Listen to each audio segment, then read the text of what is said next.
Good morning, everyone. We are giving people a couple of seconds to get in the room. I'm Sarah Moshala. I am the board chair for Louisiana Fair Housing Action Center.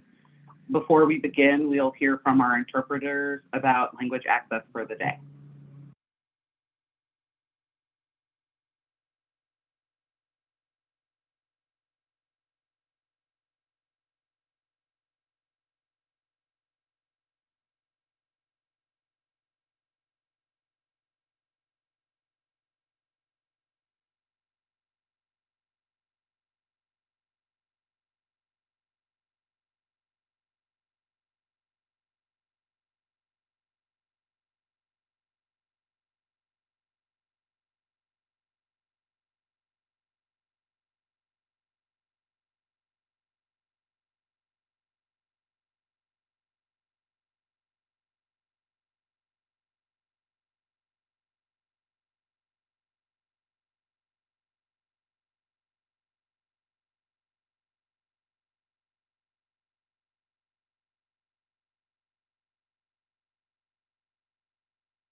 Very good morning to all. Can you hear me?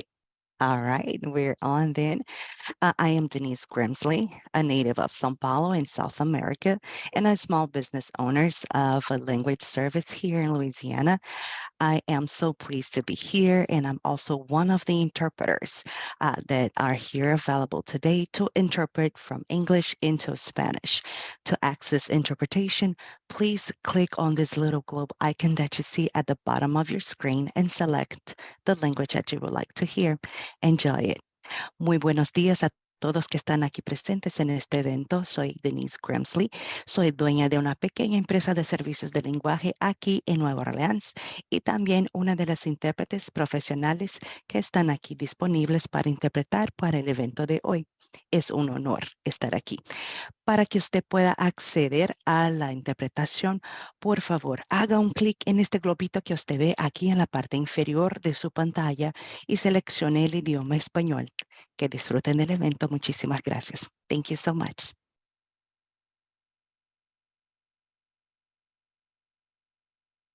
Thank you so much for that. So again, my name is Sarah Moshala. I am the Associate Director of the Vera Institute of Justice Louisiana office, where we advocate for criminal justice reform using data and policy. I'm also a proud board member and president of Louisiana Fair Housing Action Center Board, which I'll tell you more about later. It's my pleasure to welcome you to the 16th annual Fit for a King Summit, which is LAFAC's annual tribute to the work and legacy of Dr. Martin Luther King. This is Dr. Martin Luther King Jr. This is the third year we are hosting a virtual summit, and we truly hope we will not need a fourth. Before we talk about everything that we have going on today, we would like to take a moment to acknowledge that anytime we talk about housing, we're also talking about land. While we may be virtual again this year, the land we occupy is Indigenous land. I'm speaking to you from what we now call New Orleans, but was once known as Bulbancha, a place of many tongues and home to tribes such as the Chitimacha, Atakupa, Homa, Ishak, Choctaw tribes, among many others whose names and languages we no longer know. Further, we must acknowledge that Black people were stolen from their homeland and enslaved and forced to work this stolen land for the benefit of colonizers and enslavers. As we talk today about displacement, discrimination, and resistance in Louisiana, we hope to honor this Indigenous history and the ongoing connected struggle against colonization of this land and for liberation.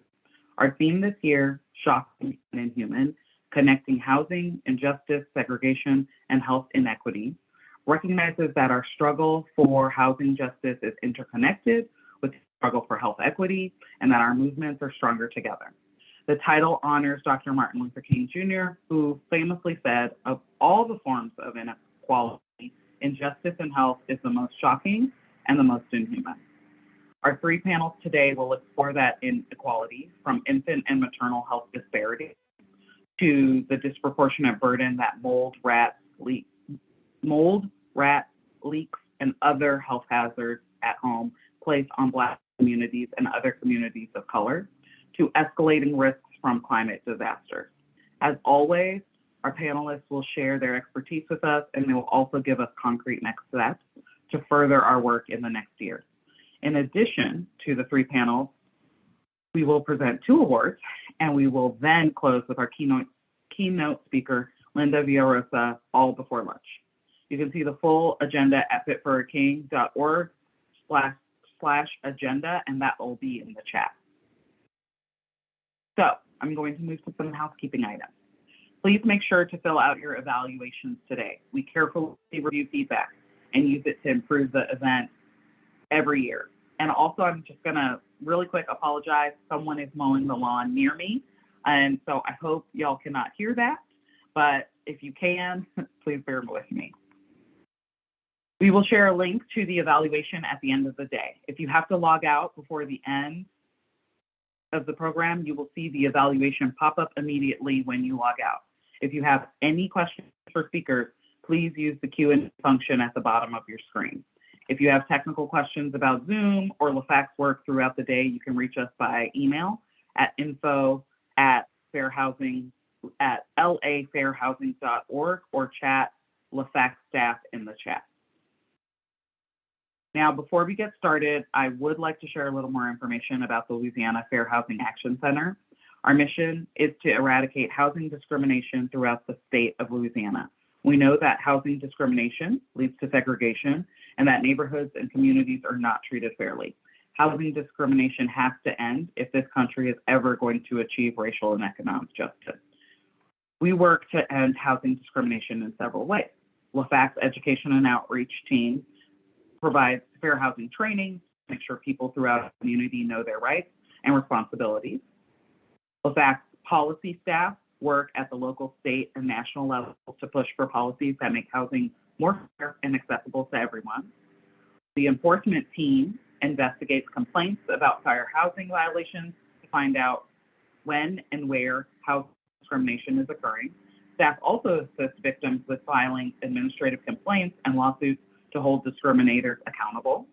Our housing counseling team provides a variety of housing counseling services, including for homeowners facing foreclosure.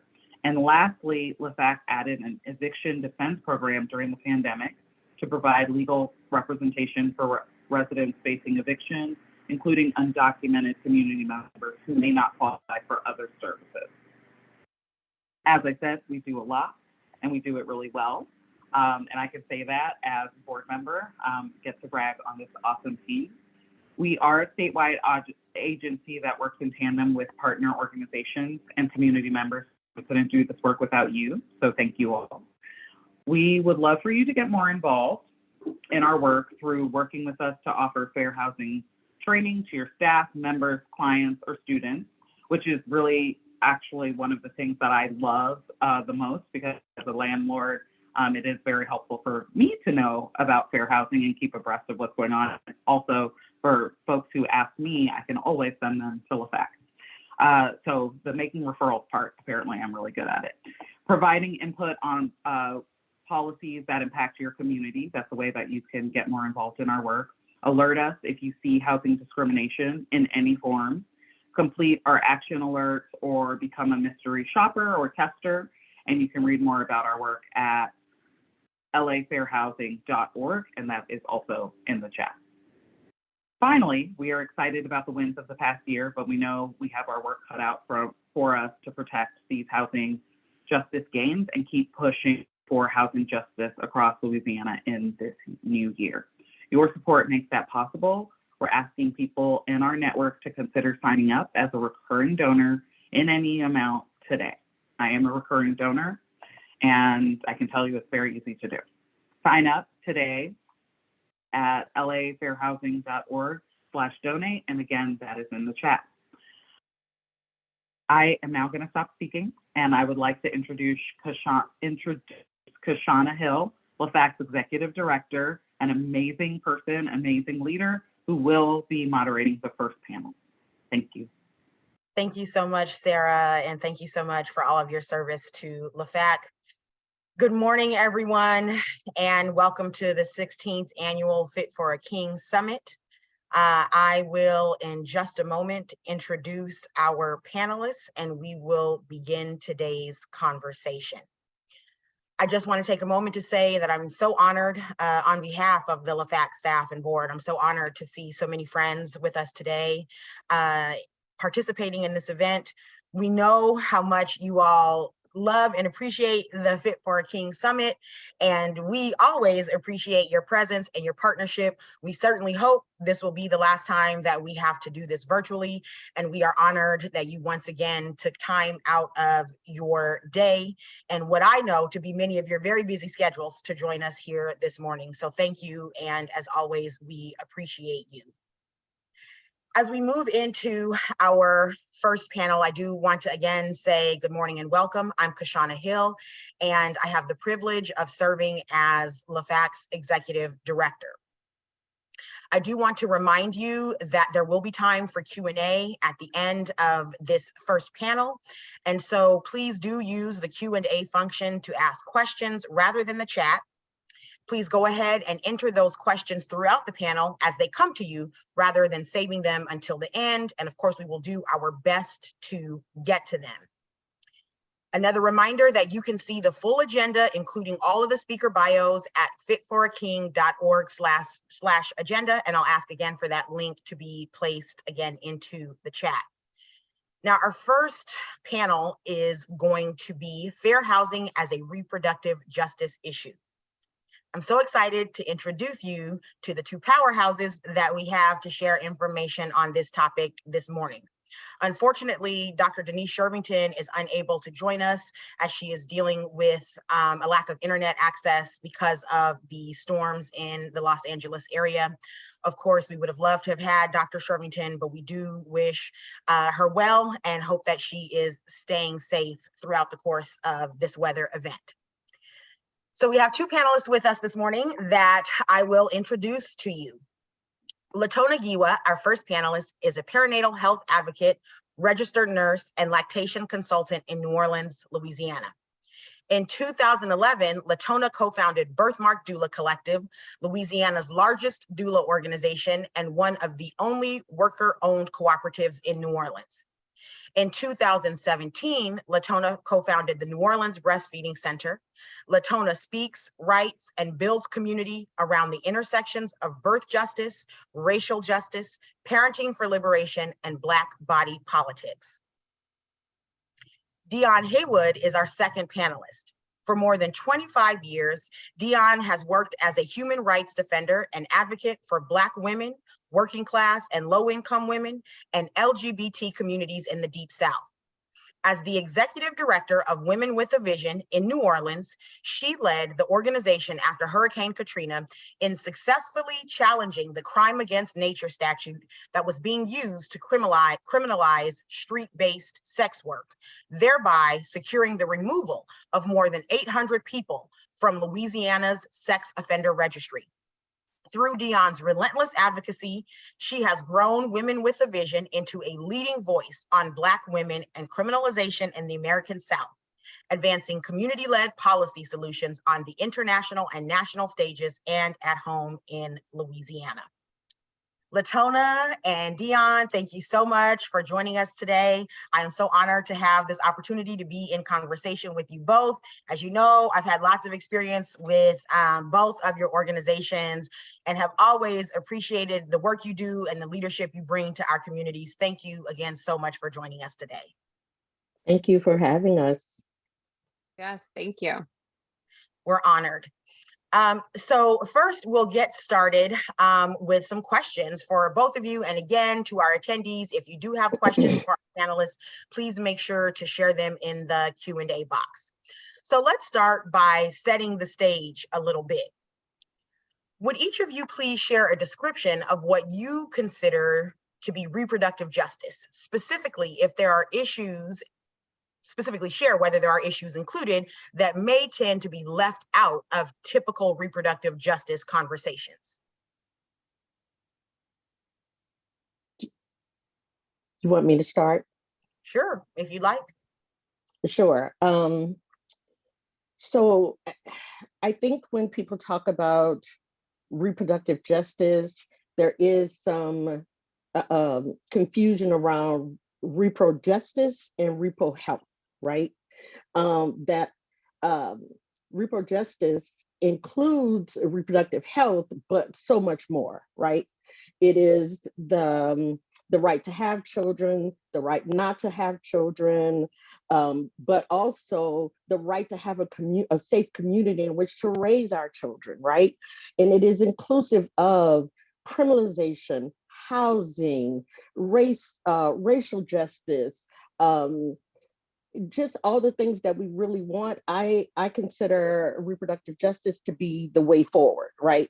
It is inclusive of all the things, just like we partner with you all, we partner with Latona. It is because it's the holder of all the things we want in our community, because it speaks to us building our families and us having the right to raise them and have children when we want, if we don't want to, but being able to do that in safe environments, having safe housing and access to healthcare, without heavy surveillance of police and harmful policies and laws that really affect our communities, that keep us from being healthy and whole. Thank you, Dion. Yeah. Latona. Yeah, absolutely. I of course agree with all of that. And I think that particular to my line of work, I tend to see that reproductive justice is often understood, as Dion said, as only reproductive health, but also often only about abortion access and abortion rights, Yes. which of course in this moment is of the utmost importance to fight for. But reproductive justice is about our entire reproductive lives, and birth justice is central to that. So I wanted to offer to folks who may not be familiar that birth justice is part of the wider reproductive justice movement and aims to dismantle inequalities of race and class and gender and sexuality, etc., that lead to negative birth experiences, particularly for women of color, for low-income women, for trans and gender non-binary people who birth, and women of the global South. And birth justice focuses on challenging abuses such as medical violence, obstetric violence, and also wants to build a future in which everyone has a right to carry or not carry a pregnancy, to choose when, where, how, and with whom we birth, and includes access to things such as traditional birth workers, indigenous birth workers, midwives, doulas, and lactation support. Thank you. So let's drill down a little bit on specifically the issue of housing then. Can you share your thoughts on why access to housing and or eradicating housing discrimination is so key to reproductive health and reproductive justice? What have the two of you seen that you can highlight as a specific example of how someone's housing opportunities determine their access to reproductive health and wellness, including childcare? I can go first this time. So I see that housing is often a foundation for our reproductive lives. So because housing is about home and self and family and security and safety, that is often the foundation from which we are making our choices and understanding our options. And so therefore it really affects our bodily autonomy and our reproductive lives. And in my personal experience and career, I actually became a birth worker from the vantage point of working with houseless teens, and doing street outreach to teens at needle exchanges and shelters and food banks, et cetera, when I was a teen and young. And I was shocked at that age to see that so many of the young people who were houseless and transient were also pregnant or parenting. And that was a moment for me in which I understood the intersection of housing injustice and reproductive injustice, and that to be housing insecure also often means to be targeted for sexual violence that can result in pregnancy and parenting, or the inverse, that in this country, becoming a parent, if you can also mean becoming pregnant or becoming a parent can also cause housing insecurity, that not just for young people, but especially for young people, becoming pregnant may mean that you're kicked out of the house, right?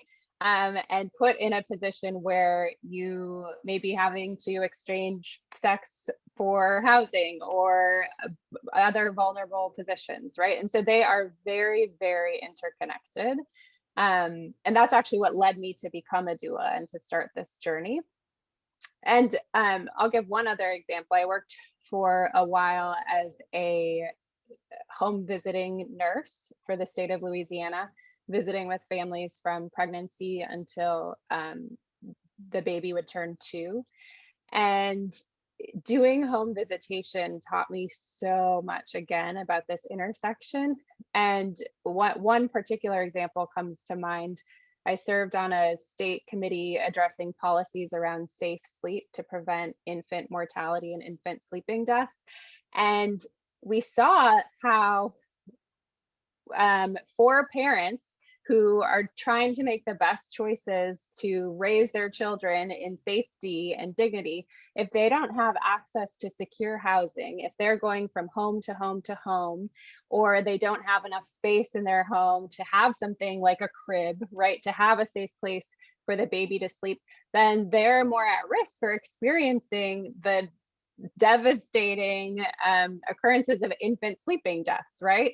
And we saw that the public health information that was being put out about quote unquote safe sleep was ignoring this reality, right? And telling parents it's do not bed share, right? But so parents who didn't even have a bed for their baby were thinking that they were making the best choices and putting babies on couches or doing anything to keep baby off of a bed, and then a sleeping death would result, right? So that just demonstrates how our public health policies need to encompass the lived reality that so many people are housing insecure, and what it's like to make parenting choices in that context. Oh my God, thank you so much. I love to hear her talk. Same. I could say, yeah, I got so excited because I would say the same thing. I will add, I remember my first job at a nonprofit was with the National Council of Negro Women. And as a teen mom myself, I was hired to as a team leader for a peer-led program, right? And I remember doing house visits was a part of what we did. And I remember visiting young women who were teen moms, teen parents in their homes. And the homes were absolutely not fit for anyone to live in. You know, the peeling paint, which of course we know in Louisiana and definitely in New Orleans, the problems we've had with lead poisoning and what it leads to for children in our community. And I remember just feeling like, wow, this is not right. And at the time, I think I was maybe 19 years old, maybe 18, 19 years old. And as time went on, I saw that it actually looked like it was getting worse, right? And once Women with a Vision, I came to Women with a Vision, and we start tapping into what was happening with women and gender nonconforming people who were criminal justice involved, right? or people who were in the system itself, like incarcerated. I remember visiting the jail, and the one thing women asked for was parenting classes, right? So when I think about housing and reproductive justice, their biggest fear was, what am I going to do? I'm not sure where I'm going to live. And a lot of people may not realize, but women don't often have an address to come home to, right? And we can get into patriarchy another day, but men always have somebody that's going to get, the aunt, the girlfriend, a friend, somebody gives them an address. Women aren't afforded that privilege to have somebody that says that you can come home, right? Trans women don't get people saying, well, you can come home. So oftentimes we've had to fight for women to come home because their time is up in jail. They served their time, but if they don't have an address, they're not released. So oftentimes, if family members have children, they end up losing the children because the parents don't have a place for them, let alone their children, right? And so we look at those policies, and again, like LaTona said, housing first is the biggest safety net we can offer to people, right? Is a place to lay your head. If you don't have housing that has adequate, enough rooms, right? Then we'll have a problem. But we know what rent looks like here, through the crime against nature work that we did, and we are still dealing with the fallout of that. I have a client in Baton Rouge who lost her children during the fight, had multiple health problems. She's on disability, living in Baton Rouge and trying to find a place to stay simply because of that crime against nature statute, because people are actually doing background checks on people before they will rent to you. And so now she's terrified about being homeless. And so when I think about the connection to housing and reproductive justice and the criminal justice system, we are really good in this country at coming up with policies and laws that remove people from any safety net they could possibly have, which then in turn connects them to other systems of oppression and racism. And we can look at that when we saw the number, sadly, the number of children we lost last year in 2022 who were in the child welfare system, right? And so housing, when people come home, we should have a place for women to come and reconnect with their children and make sure that they have housing that is safe. We have clients that live in New Orleans East, and we all saw what happened with the Willows, right? And the threats that people get. And also when I think about reproductive justice and housing, don't let women have sons. Can't have sons and have housing.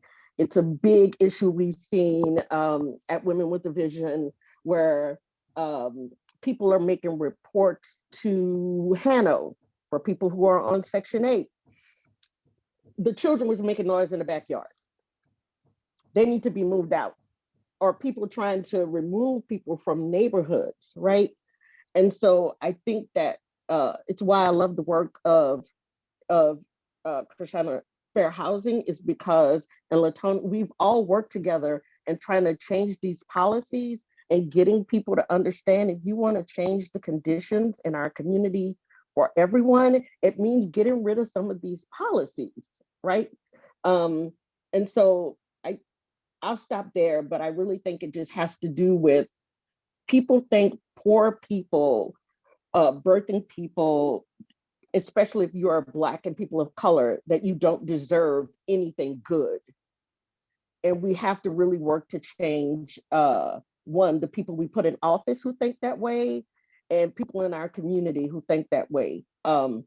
Because I'm a big housing first person. And lastly, I'll say we also have too large, in my opinion, harm reduction program for people who are struggling with addiction.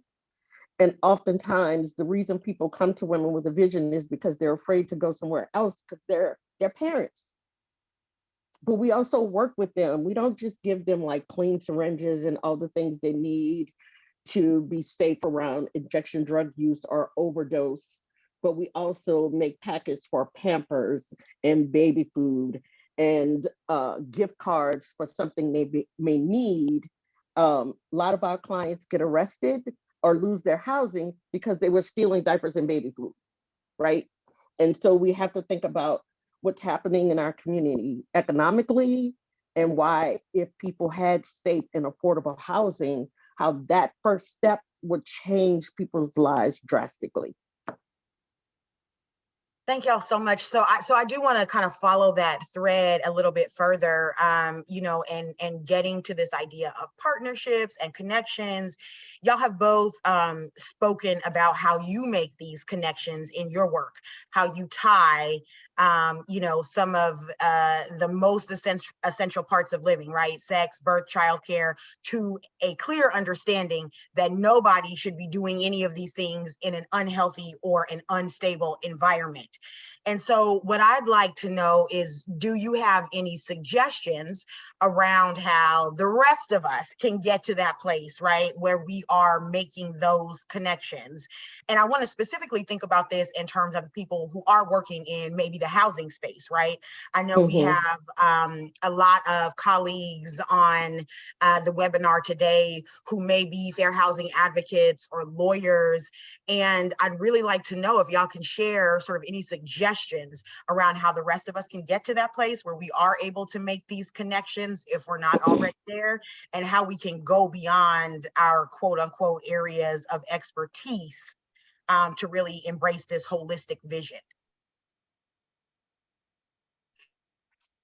Sure. So first, I want to acknowledge that I think this is a huge challenge. That that when I read this question, I immediately just thought about the ways in which I struggle even to show up for other movements and other work, because I'm so embedded in my own.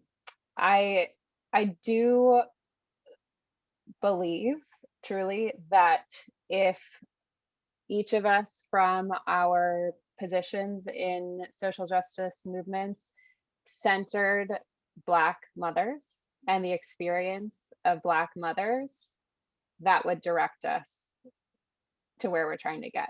Because we live at the center, at the intersection of all of these issues, right? And so whether you're doing housing or legal work or healthcare, if you think about how will this benefit, how will this impact the life of the Black mothers that I'm serving, I believe that you're going to be forced to confront reproductive justice, you're going to be forced to confront racial justice, economic justice, housing injustice, right? All of these issues, right? And that's part of why the reproductive justice movement, it has been so powerful, is that it was created by and for Black mothers, right?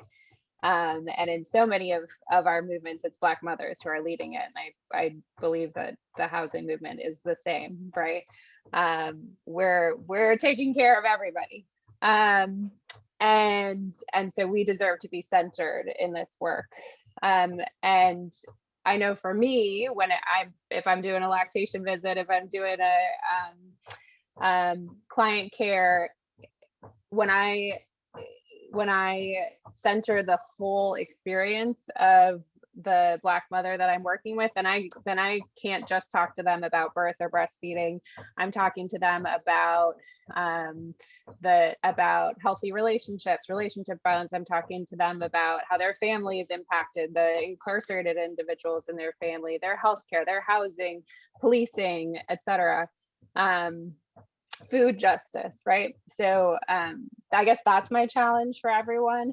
And then also in thinking about this question, I think that for those of us who are working in nonprofits or nonprofit adjacent organizations, we need to challenge capitalism and our culture of overwork and over productivity because it's actually preventing us from engaging in collaboration and intersectional work, right? If I am burning myself out and my employees out by keeping this insane capitalist pace of work, it's actually siloing me. It's preventing me from showing up for the fair housing policy work. It's preventing me from showing up for the anti-policing and incarceration work, and it's preventing us from making significant change together, and we might believe that we're doing good because we're working so hard on our one issue.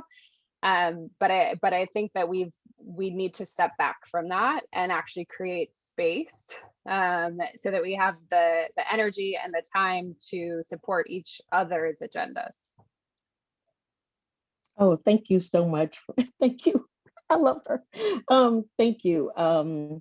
So one of the things I want people to acknowledge, if you don't know the history of Black women in this country, then I'm going to encourage you to get a book.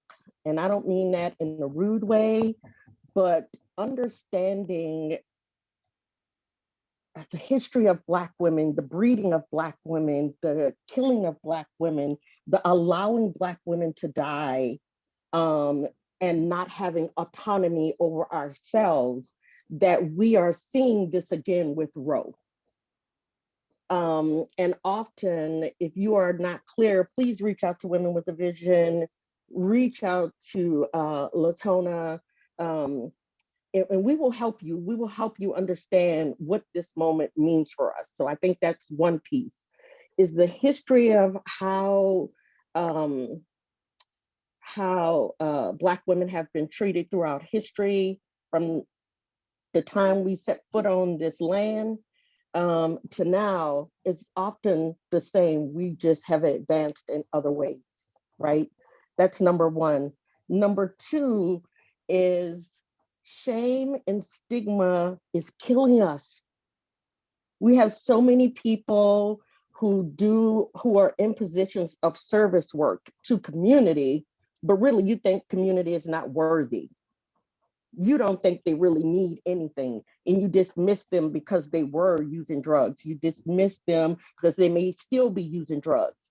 And if you are, and I say this with love, if you are a social worker, a case manager, and you do not understand the complex ways and why people use substances, I'm gonna ask you to go back to something.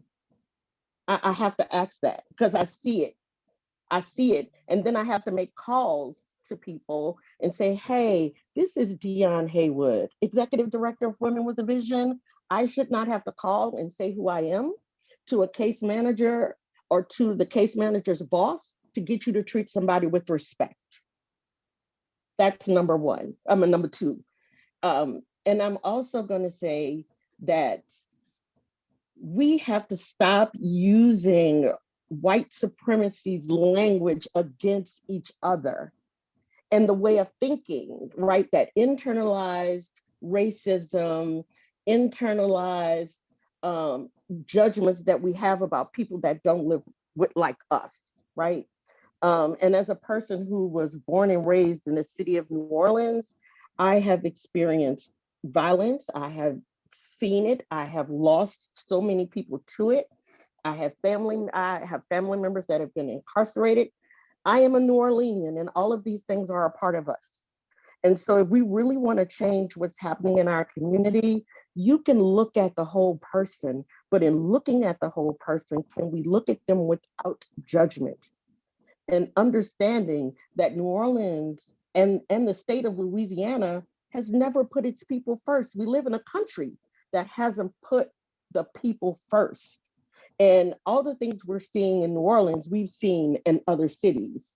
And so it will start with us. And I agree that we need to make space for real partnerships, that we are showing up for each other, that we are partnering and sharing the messages of our individual work as one. right? So looking at intersectionality and really understanding what it means is, it doesn't just mean you understand it. It means that we understand it as a team, as a staff, as a community, as and also with the people we work with. I cannot tell you how many times I go into my office and cry, or I realize that my entire staff is grouchy because of everything we've seen the day. If you are not feeling that, you shouldn't be doing this work. Find something else to do, because it is that level of compassion that we need to be able to give to people we serve. And lastly, a really good friend of mine who is a community leader, I said something to her one day about work.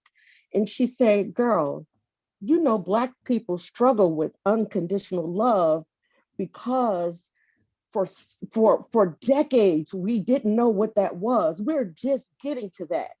It has stuck with me. I was like, what? We don't know unconditional love. But then if I'm talking about how we use shame and stigma is destroying us and our communities, then she is absolutely right. And so 2023, I would love to add to everybody that read about compassion, find a quote for yourself, talk to someone, get up and meditate with intention of showing more compassion to people in our community and people who look like us. We have people doing this work who have no compassion and no love for the people who look just like us, simply because they think you're not living like, which is a class issue, like I think you're supposed to live, right? And lastly, whenever I tell people where my wife and I live, they're like, oh, and they want us to talk about it. Like, we live in the Ninth Ward, we live in the Upper Nine. My wife was born and raised in the Ninth Ward. My mother-in-law still lives on Pauline Street. We live on Alvar, right? And we choose to come here. And I've lived in Lakeview, I've lived in Mid-City, and now I live here. And can I tell you, I love my neighborhood and I love my neighbors, right? Because we take care of each other. We are thriving because some of us are already caring for each other. And if we can really spread that, even if it means like every 2 months, somebody hosts a meeting where some of us are sitting with each other, we're sharing, we're talking, because Latona is absolutely right. You get stuck right here. You know, funding gets us stuck. The issues get us stuck. But you may have an answer for me today. You may be able to say, hey, try this, try this. And so I think it means getting out of your own way. And I don't mean this in a harsh way, but relearning how to love, relearning how to give, not take away from yourself, but give. And also see people as human beings. Stop it with the crackhead. Stop it with the girl, she got 5 babies. Do you know why she has 5 babies? Can we get into that? Black people have never, ever, Black people, people of color, have never been able to choose or have the pleasure and privilege of family planning. And in this moment of Roe, we need to reclaim the idea of what it means for us to build community. What does it mean for us to have children or not? What needs to be in place in the state that does not support reproductive health education or sex ed? And so we're not preparing our people for the lives that they're living. And so absolutely, my suggestion is we have to relearn the way we think. And if you're unsure how to do it, let's just figure it out. Like 2023 has to be the time. After experiencing COVID and Hurricane Ida, reproductive justice was playing so deeply in my head when I saw people during and after those events, that it means this year we have to stand with our community, not against them. And I get people's frustration about all the things, but if we're not leading with love and understanding of why things are the way they are and why we're willing to depend on police who heavily surveil our communities, which doesn't give people our chance to thrive as well, then housing is always going to be an issue, and food will be an issue, and how many children I have, or not having access to birth control.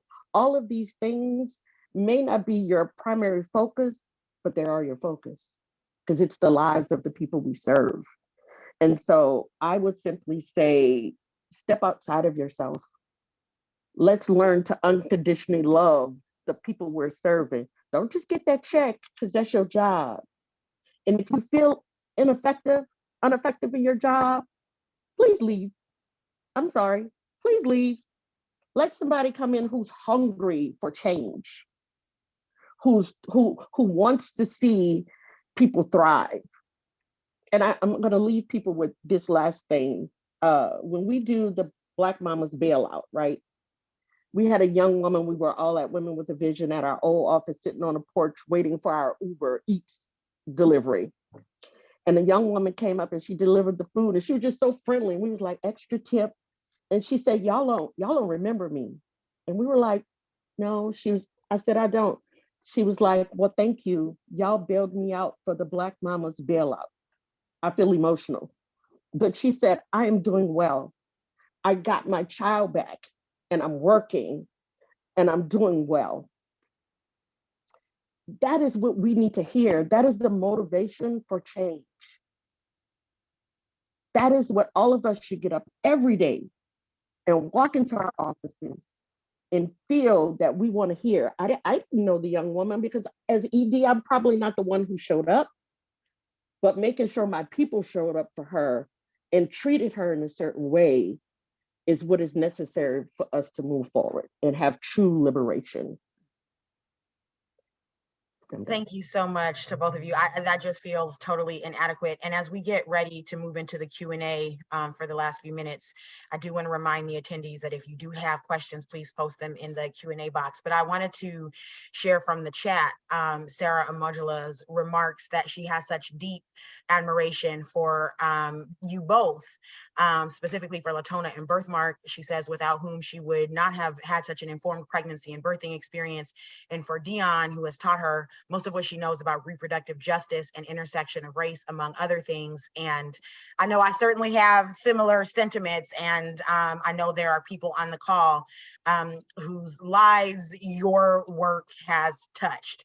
And so I did want to, one, thank Sarah for sharing those sentiments and make sure that we were able to express those sentiments to you. The work that you do in the community, the willingness that you have to share your time and expertise and insight, and your commitment to loving us all is always so palpable. And we are so appreciative of all of those sentiments and your work and your being here with us today. So if we don't have any questions coming in from the audience, I am going to just ask one final question as we wrap up. And I want to ask for you to share with us one thing, or maybe more than one, if you're so inclined, that you wish everyone knew about access to housing. Mm.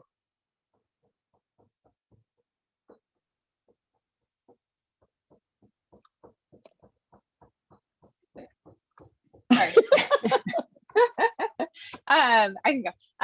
So first of all, I just wanted to thank Dion. I always learn so much whenever I hear her speak, and I really appreciate her centering love, unconditional love, and compassion, and setting that tone for us this year, because that is at the center of all of this.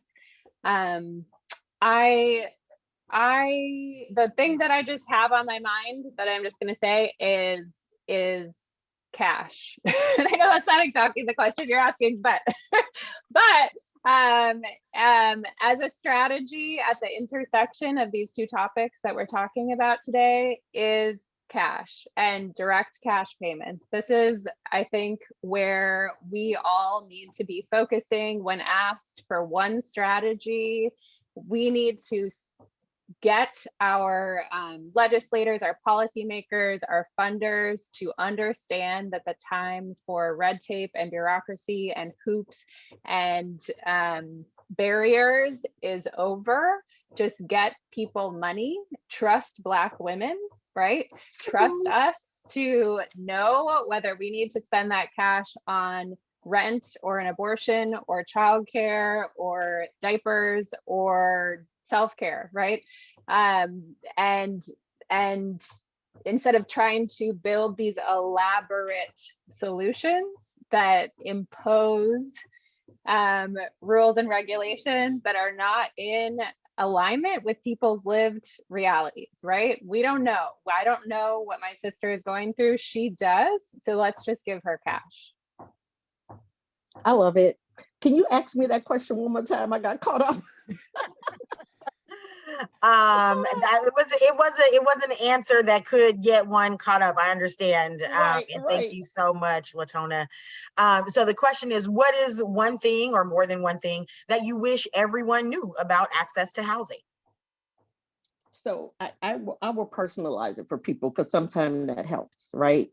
I remember being about maybe 8 years old, and my mom was pregnant with my brother, and we were caught the bus home. She picked us up from, well, she picked me up from my grandmother after school, and we caught the bus home in Gentilly, and we got there, and there was an eviction notice on the door. And I remember also as an adult person, once I was old enough and I left my mom's house with my kids, the biggest thing for me is I want my kids to be in a nice area, because I didn't know. I didn't always have this way of thinking. I want them to be in a nice area. So I moved from the 3rd Ward uptown to Mid-City on Iberville Street. And that's when I had a 2-bedroom house for $450 a month. Affordable. Y'all remember that? Wow. Those were $450 in Mid-City with 2 bathrooms at that, right? And I remember thinking I was saving my kids because we moved over here. It was the first time my son started being harassed by police when he was 12, right? And I'm telling this story because I really want people to get what the idea of housing can do to us, right? Moving to Mid-City made me think I was doing something, and maybe I was. And the idea of keeping my kids safe or not wanting my son to end up like so many young Black men end up, right? And then I remember going to Super Sunday, and my daughter was 10, and she was holding my hand so tight. And I was like, girl, what's wrong? I'm scared. I said, you scared of what? I've never been around no project. And here I am. I love the projects. I miss them. I worked in them. My entire career started working in them. And here I am raising a daughter who's afraid to be around her people. So when I say what housing means to me is really housing centered in community with all people. Because that way of thinking has created what we see happening today. And I'm very thankful that I was able to grow and change and have the space to do that. And my daughter bought a house 5 minutes away on Durban over here in the 9th Ward, right?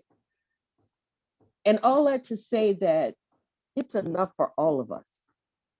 And there's too much blight in this city. We are not a city that cares about, if we got developers, why can't we have developers that are willing to invest in homes for people in our community? So housing for me is about growth. It's about relearning the way we think. It's about, I love when people say, oh, you live in the you live in the 9th Ward? Ooh, I do.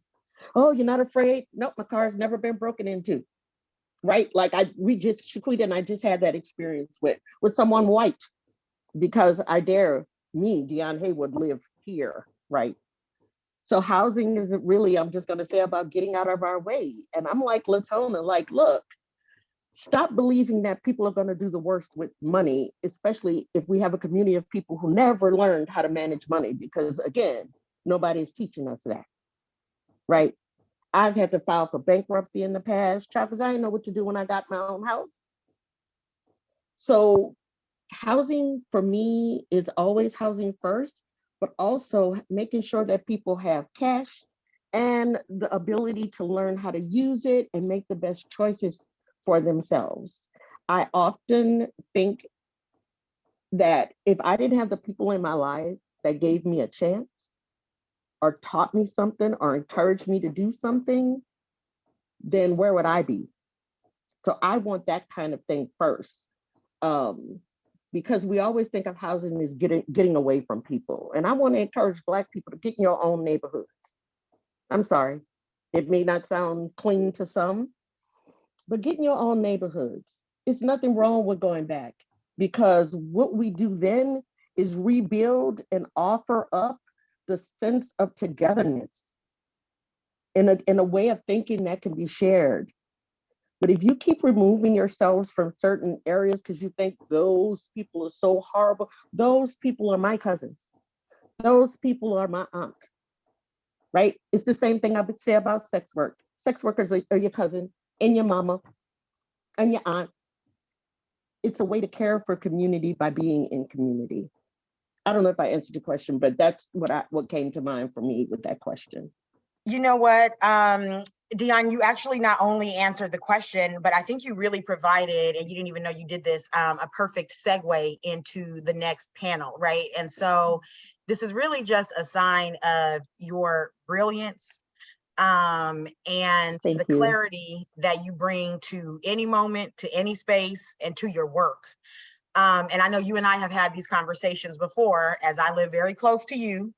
And I just personally appreciate and connect so much with your last points, because I'm someone who made the decision as I was preparing to become a parent.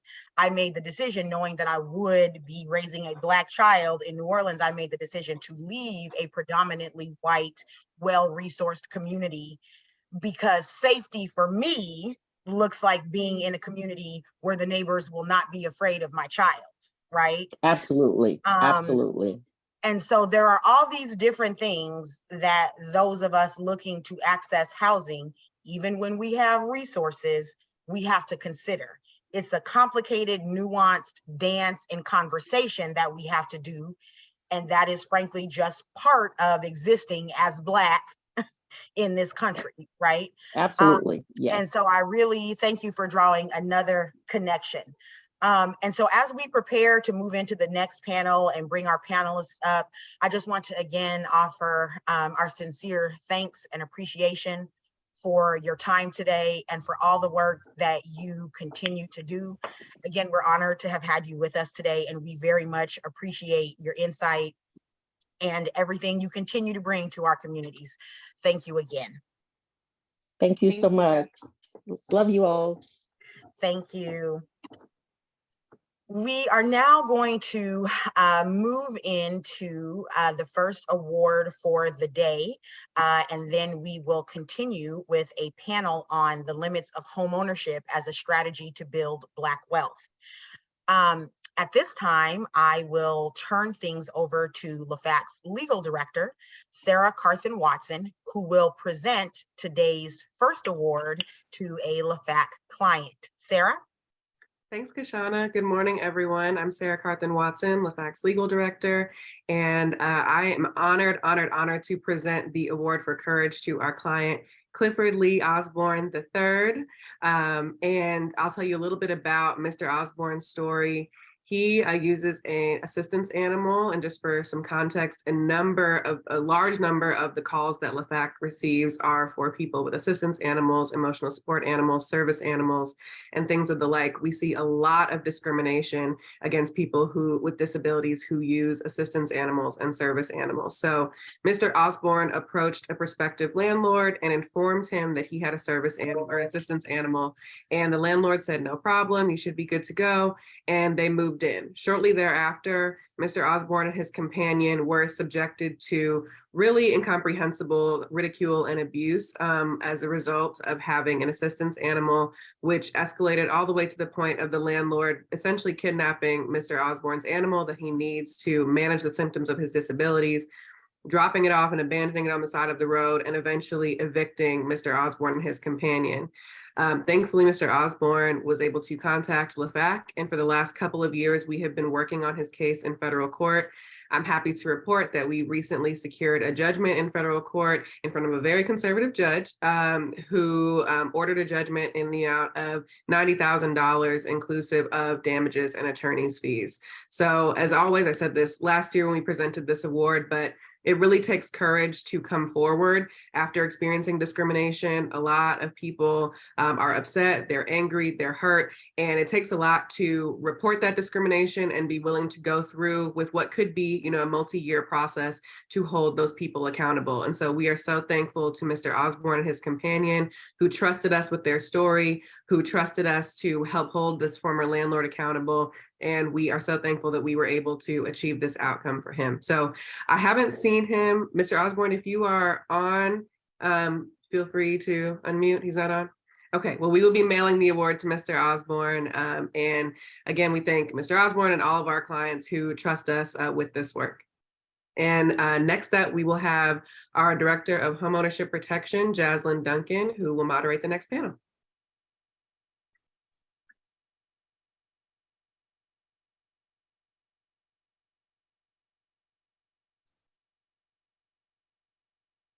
Hi, everybody. My name is Jaslyn Duncan. I am the Director of Housing Counseling. I am responsible for the foreclosure intervention programming, as well as the housing mobility work and additional housing work that is coming down into our nonprofit. So today we will be discussing the limits of home ownership as a strategy to build wealth. We will have 3 panelists, and I'll introduce them. Our first panelist is Julia Howard Gibbon. She's a supervising attorney for Fair Housing Advocates of Northern California. She represents FHA/NC in fair housing litigation and administrative complaints. She's currently representing clients as well as the agency in 4 appraisal bias in Marin County and Oakland in the San Francisco Bay Area. We also have OG Alexander, who's the founding member and executive director of Home by Hand. As the former senior project manager at Project Home Again, a nonprofit housing and community development organization in New Orleans, OG has led the development, maintenance, and sale of over 170 new energy efficient, hurricane resistant homes in the neighborhood of Gentilly. And then we also have Andronika Morris, who will be joining us via phone. She's having some computer issues, but that's all right. Andronika Morris is Executive Director of Housing NOLA, a 10-year partnership between the community leaders and dozens of public, private, nonprofit organizations working to solve New Orleans area housing crisis. She is a tireless advocate, as well as our other panelists. So first, let me give you a little bit of context as to what we'll be talking about today. The wealth gap between white and Black families in the United States is the highest it's been in 40 years. A primary contributor to the wealth gap is generations of discriminatory housing policies.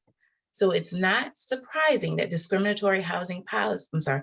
not surprising that many advocates have attempted to address the wealth gap by increasing Black homeownership. Unfortunately, even when Black families are able to buy homes, systemic racism, including the rampant devaluation of Black neighborhoods, lending discrimination, appraisal discrimination, environmental racism, and the increasing and racially disproportionate effects of climate change frequently erode the ability of homeownership to lead to wealth building, or even turn homeownership into a liability for Black families. So my first question to the panelists: what does the problem look like? And what are the primary issues causing a disconnect between Black families' access to homeownership and their ability to lead? You want me to take it? Yep, you can take it, Julia. I'm happy to let someone else go first if someone else wants to speak first. All right. So I think the problem is, of course, that, you know, we know that white families have been building generational wealth through homeownership for generations. And so it seems like the obvious solution to try to sort of bridge that wealth gap is to increase Black homeownership. But of course, we all know that we've had generations of sanctioned and unsanctioned housing discrimination, right? We have historic housing policies that have excluded Black families from home ownership altogether, but also devaluing Black neighborhoods. So like policies like redlining and racially restricted covenants and things like that. And so now when even increasing Black home ownership, when Black owned homes and Black neighborhoods are undervalued and have been historically undervalued for generations, the Black families are not going to be able to build wealth based on home ownership at that same level. And at that same rate, if values continue to be depressed. And what we're seeing now, I think people have instinctively known this for years, but now we're seeing the research come out, and it's showing that homes owned by Black and Latinx families and homes in Black and Latinx neighborhoods are undervalued, even when you control for all other factors, right? There's the Brookings Institute has been a study that showed that Black homes are undervalued by, I think, 26% or something. And Freddie Mac just did a huge study of appraisals and found that homes in Black and Latinx neighborhoods tend to be appraised at a value lower than the ultimate purchase price, significantly more often than homes in white neighborhoods. And so, of course, and part of the problem there, part of the reason this is happening is it's twofold, right? There's individual bias. So part of the problem is that the appraisal industry is overwhelmingly, appraisers are overwhelmingly white and male. And also historically and through the 1970s, basically, they were trained to actually undervalue Black neighborhoods. They were trained to value white homogeneous neighborhoods as the most valuable neighborhoods. And the way that appraisers still to this day are trained is through an apprenticeship program, right? So you have to be trained by someone who's already an appraiser. So if you have appraisers who were trained under the old model, training new appraisers, even though the rules have changed and now the ethics standards say that you obviously can't take race into consideration when you're appraising a home, you're gonna have that bias seep through.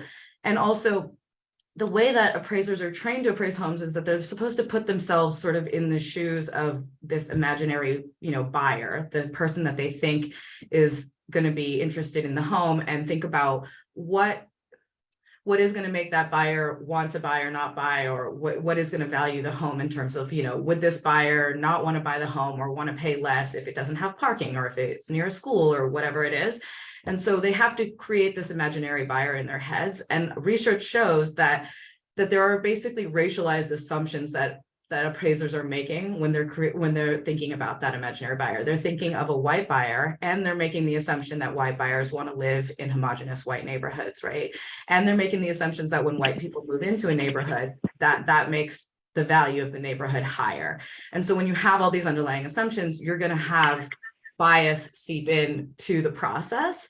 And then the other problem is more structural, which is that the way that appraisers are taught to appraise, or are required to appraise homes usually, because usually they're hired by lenders to appraise homes in the context of either a purchase loan or a refinance loan, is that they're taught to value the property by looking at recent sales in the neighborhood, other comps, right? And so if you have a neighborhood that has been historically undervalued for generations, all of those comps are going to also be undervalued as well. And so you're just going to be recycling that discrimination for generations, right? So you have that twofold problem. And the reason why this matters so much for wealth building is because you need an appraisal in order to get a home loan usually. So either to purchase a home or to refinance a home, which are both ways that we think of as building wealth. And so if you don't have access to that credit, then you're not going to have access to that type of wealth building tool, right? So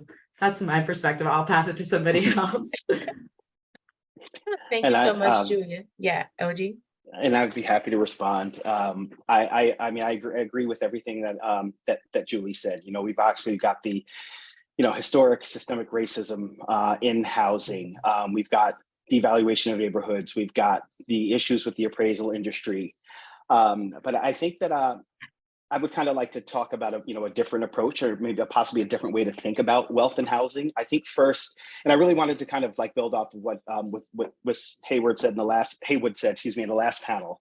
I think one, we need to define wealth. I think people define wealth differently, and I know in terms of what I'm talking about as an affordable housing practitioner, someone who builds housing and helps families purchase housing, we're talking about the asset and the value of that asset. But housing, what the problem looks like to me in our experience is it's a very transactional process. If we go back to all of the issues that Julie just mentioned, what has been our solution? Our solution has been throwing money at it. Our solution has been subsidizing, trying to level the playing field so African Americans who have been historically disadvantaged have the same opportunities. And it's, I think, I think a new way of looking at it may be looking at it through a more transformative approach as opposed to a transactional approach. I think one of the issues is we just assume, we know what the statistics say, but we just assume that owning a house automatically begets wealth. And I don't believe that is the case. I believe that there is a wealth of knowledge that the Black community has been missing. Black families own homes later. They generally have less for down payments to put down on homes. They have to take out higher loans. There is the missing piece. We have all accepted and incorporated homebuyer training and all of those resources on the front end. We understand the value of them. There is nothing at the tail end. Now that I'm in that house, how do I turn this house into an asset? What type of asset do I want it to be? Is wealth to me just having a stable roof over my head, that I have a reliable mortgage payment? Or does wealth mean that I want that first house to become a second house and a third house and something that I can pass on to my kids? And I think that what is missing is that the access to that information, to that wealth of knowledge, to help people manage that asset and actually turn it into wealth. We're talking about a couple of things. We're talking about systems change, generational wealth. That's the long game. But we still have to think about the short game. So if systems change is the long game, systems manipulation, and I don't mean that in a negative way, is the short game. I think we approach it like we need to put people in the best position to make the best choices for them and their families. Whether that choice be, the process of buying a home is, for a wealthy person, is generally pretty easy. You go to the bank, you get a loan, you buy a home. When you get into subsidized housing, you've got a disjointed process with layers and layers of restrictions and covenants, and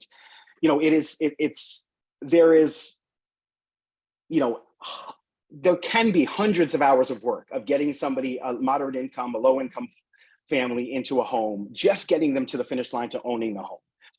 And then we inadvertently put them in a very precarious, financial situation, because this notion that if people are receiving subsidy to purchase a home, then they have to have skin in the game.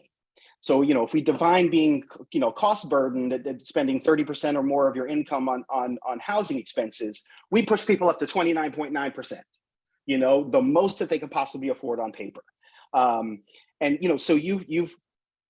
But what we don't provide is a support system or a support network for that unanticipated expense or that unanticipated life event. So I think that this knowledge of how to manage and how to turn in a house into an asset is the missing piece. And the resources are there. It's just, again, it is a lack of access to them. A lot of these resources are cost prohibitive. But as practitioners, we work with attorneys all day. We work with lenders all day. So what we're trying to do, and one of our approaches, is to try to connect people with the access to those resources, whether it be estate planning, retirement planning, drafting of a will, these things that generally wealthy people take for granted, that all adds to their wealth.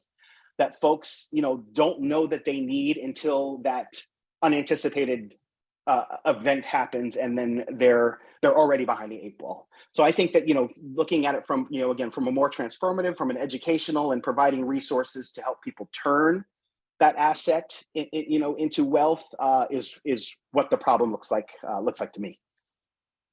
Well said, OG. And as a 15-year practitioner in home buyer education, I can attest to all the things that you pointed out. So my next question, and thank you, Andronika. So we worked through those tech issues. I wanted to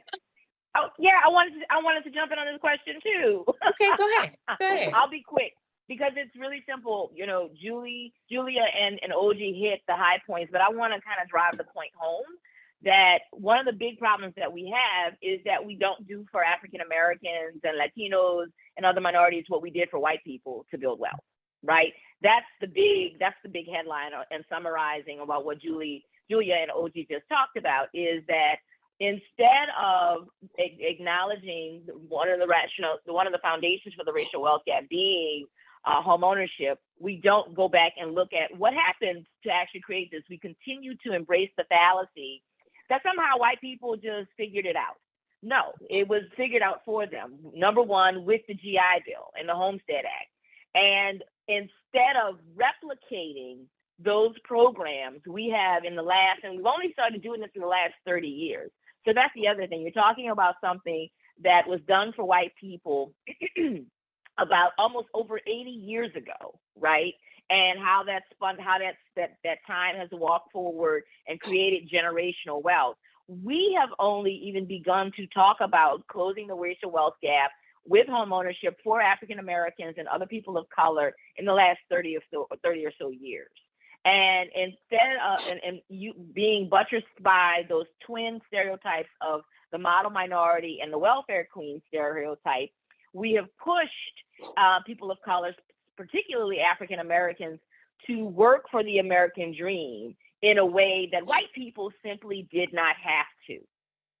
And that is one of the big problems. We've created these very complicated systems, to OG's point, these very complicated systems. We've even ghettoized the idea of home buyer education and financial literacy and made it so that that this is something that only poor people need, when in fact, the 2008 financial crisis demonstrates, and actually the activities of certain wealthy people who demonstrate every day how dumb they actually are. And they don't know anything about running certain kinds of businesses, being president, or anything like that. But a lot of white people do not know the first thing about buying and maintaining a home. Because you have enough money to pay for a lawyer, to pay for property management, does not mean you actually know how to do this. And so financial literacy, Jazz, we've known each other a long time, and the work that you do is so extraordinary. Everybody should be going through home buyer education.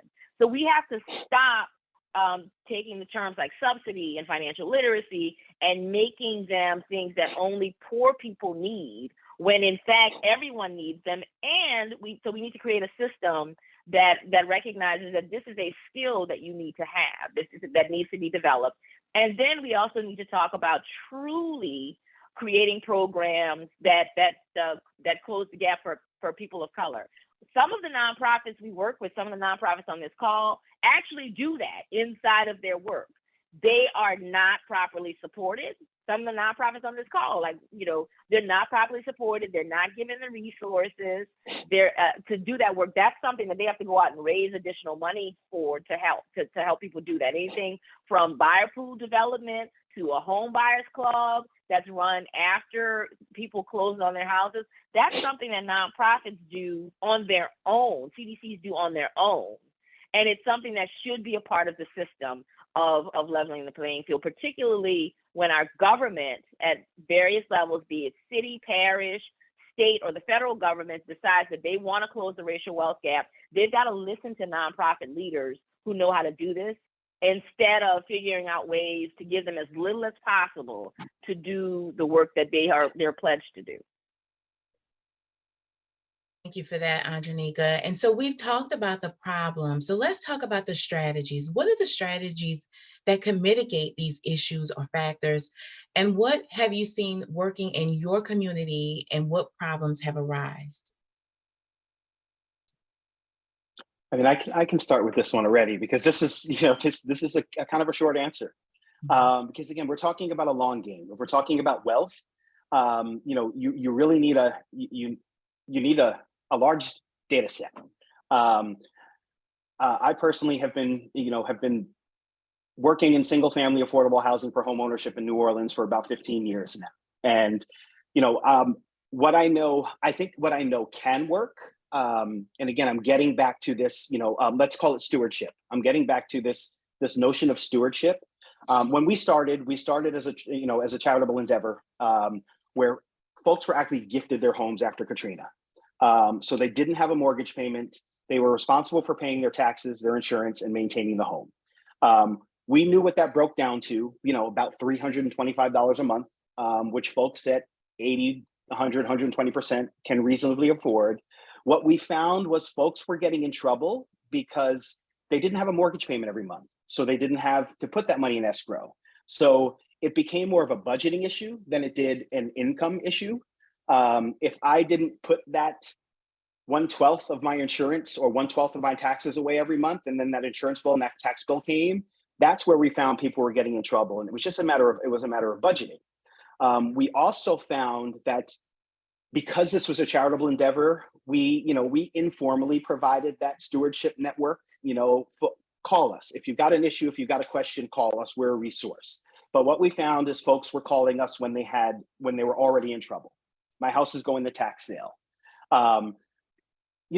We were able to provide options with them. They weren't always popular options, but one of them, and again, one of the benefits of actually owning something is you can always sell it. You can make the choice to sell it. I said it might not be your first choice, but if your choice is between losing your house to pennies on the dollar in a tax sale to some third party, or selling your home, paying off your debt, walking away with some cash, and living to fight another day, the choice is pretty clear. Now, ideally, what we want to do is we want to intervene, and we want to be more proactive and less reactive about that. But again, it goes back to that network that we do, that Andronika mentioned, that we kind of do informally, that we don't have the funding to really truly do, but really to intervene, to give people. Again, I believe it's about arming people with the information so you can make the best choices that you can make for yourself. And again, I say I understand. I am a product of generational wealth. My grandparents own their homes. My parents own their homes. I often ask people who do own homes, who was it that told you to buy a home? And when you decided to do so, who helped you buy it? And depending on who you talk to, those answers are very, very different. For me, the person who told me I should buy a home was an old boss. And the reason that I believed her is because she also told me at one point that all of her wealth is attributed to not the salaries that she's earned in her career, but the homes that she has owned. And that was the catalyst for me. And then I was lucky enough to work in this industry, so I had access to the resources. But being a product of generational wealth and an understanding of how you can increase wealth in a relatively short time, if you have the access to the resources, that's my motivation. And that's what I want to give back. I want to give back based on what I know that can work, because it worked for me firsthand. And I see it all the time. Whereas folks who are just thinking about purchasing a home can't see that far down the road. So again, it goes back to these access and trying to not only give people the access, but trying to get folks to understand the necessity of some of these resources, whether you think you need them or not, because how would you know if you need them if you've never done this before? And I think that's, we're talking about first-time homeowners in a lot of cases, and we're talking about a learning curve, and we have to allow people the space to make mistakes, but for those mistakes not to be catastrophic. And that too often that is the case with folks, with the folks that we are serving, is that those mistakes, they have such a small margin of error. And I think we need to be able to put resource together to expand that margin of error, because things happen. And it's about how you rebound from them, and that is what wealth is supposed to do: help you rebound from those things.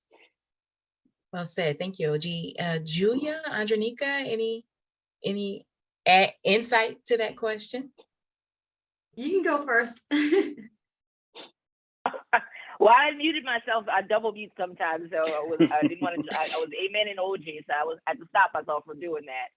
But yeah, so there's I talked about it a little bit earlier.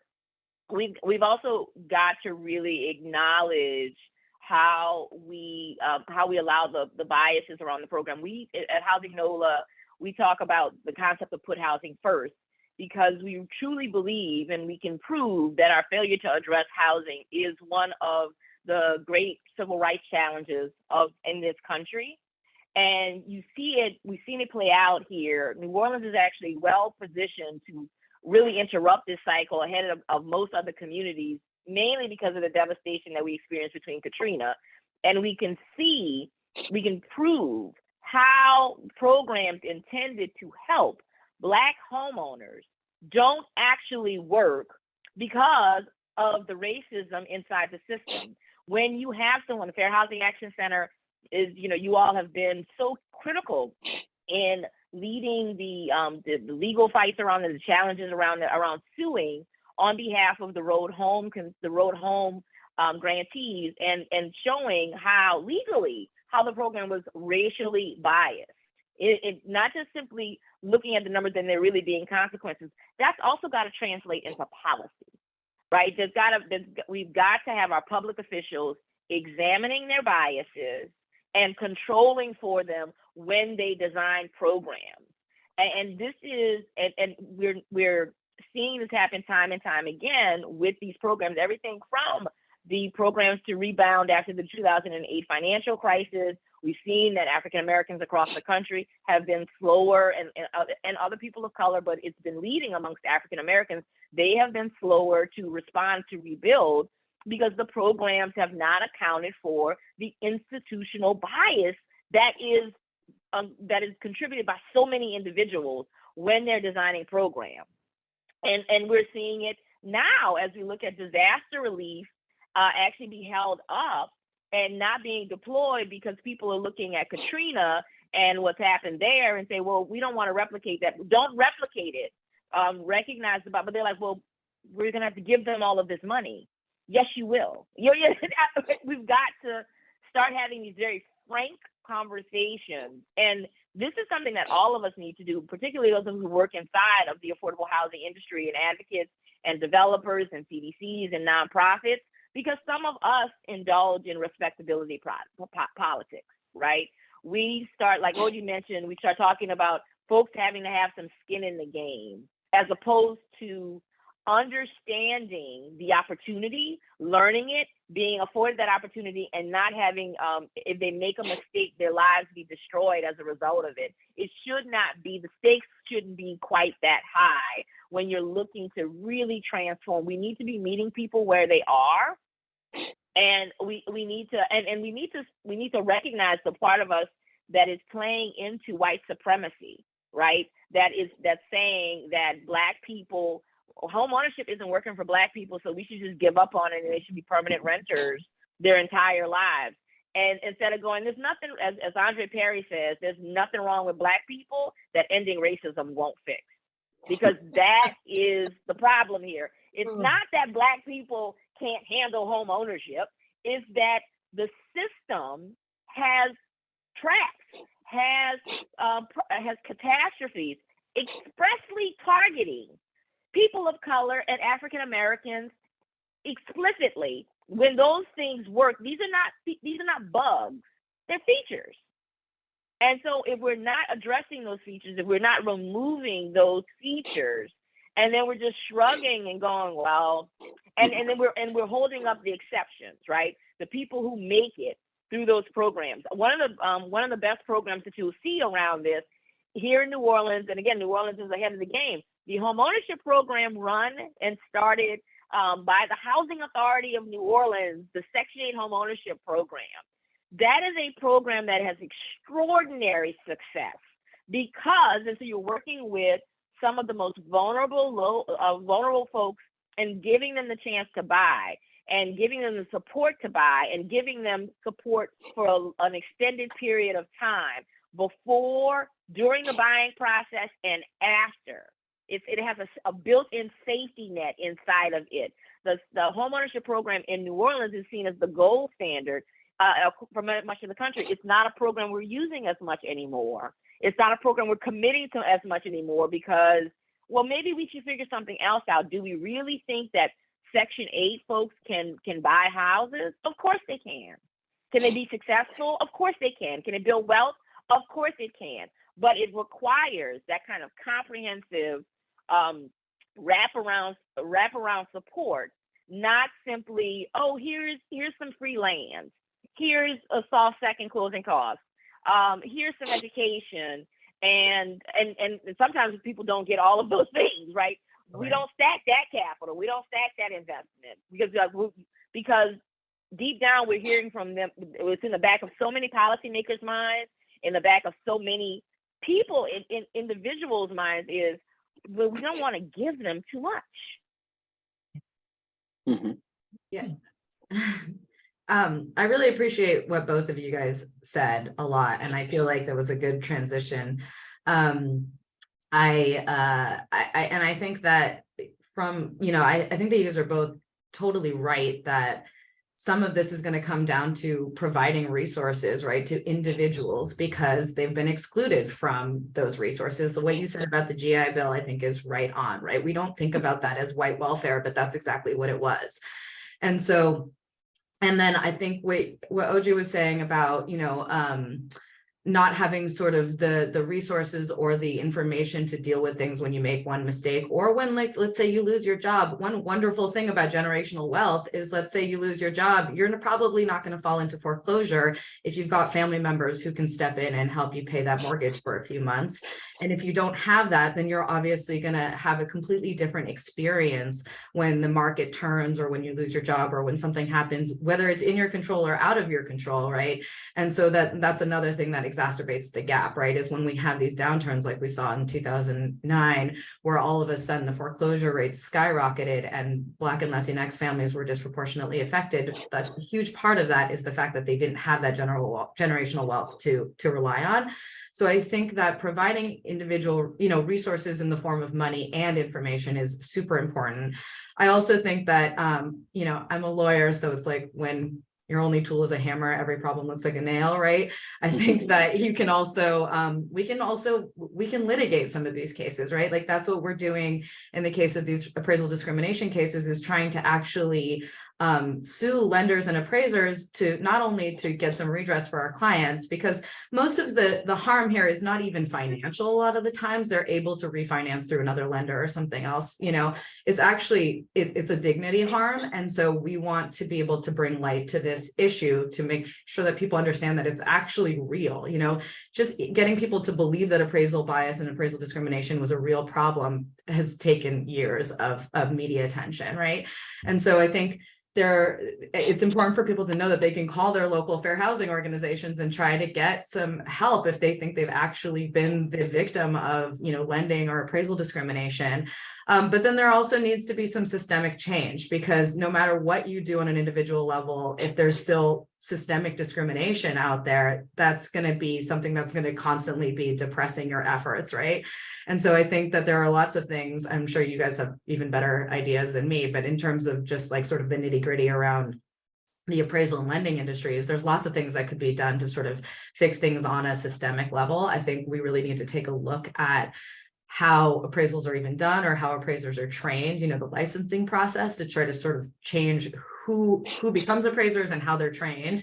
But also there's a lot to be done in the lending industry in terms of providing oversight about trying to actually make sure that they're not making underwriting decisions based on, racially biased appraisals.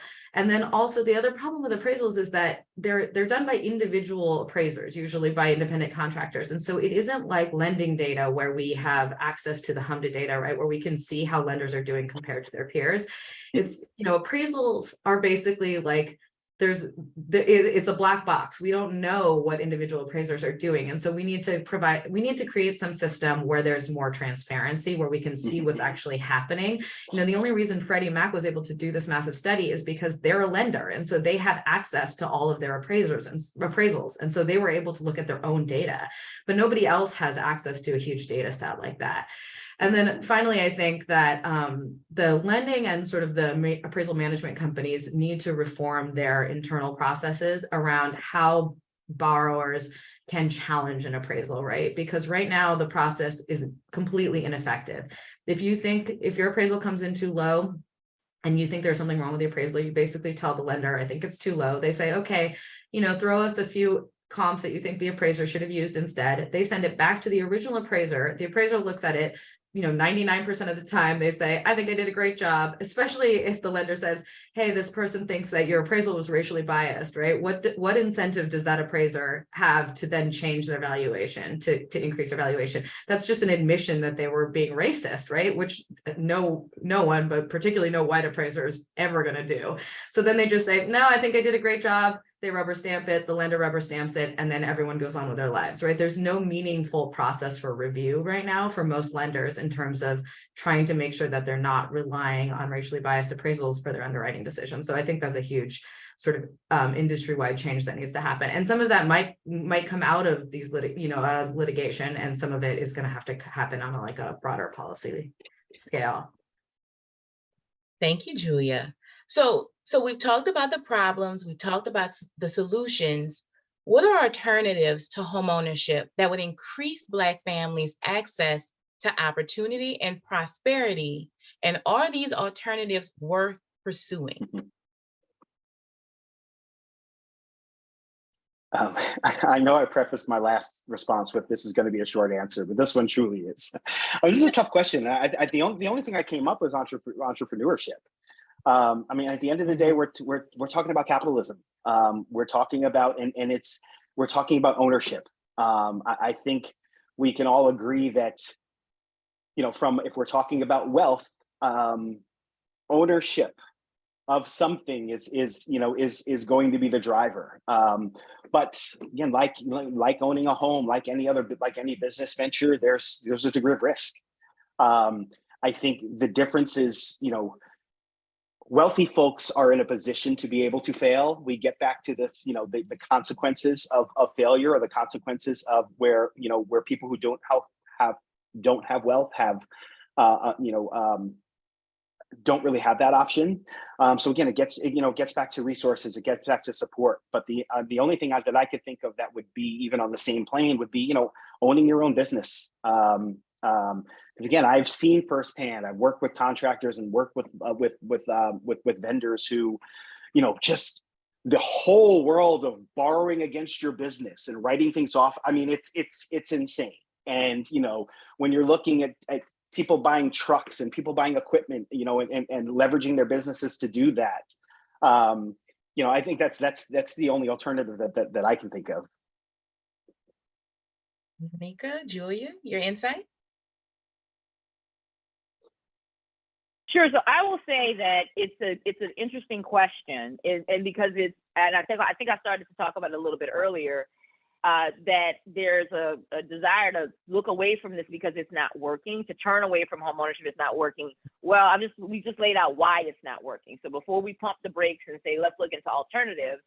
Now, what I hear though, deeper in your question is, do we need to make sure that everyone owns their own home? Of course not, right? That there's a delicate balance. I think that there's also sometimes an overcorrection. You will hear sometimes homeownership, the desire to close the racial wealth gap by creating homeownership sometimes is manifested as people denigrating renters and saying that, you know, and saying, oh, you're a renter for your whole of your life, and that's small and short-sighted. As we talked about earlier, this is also about affording people with choice.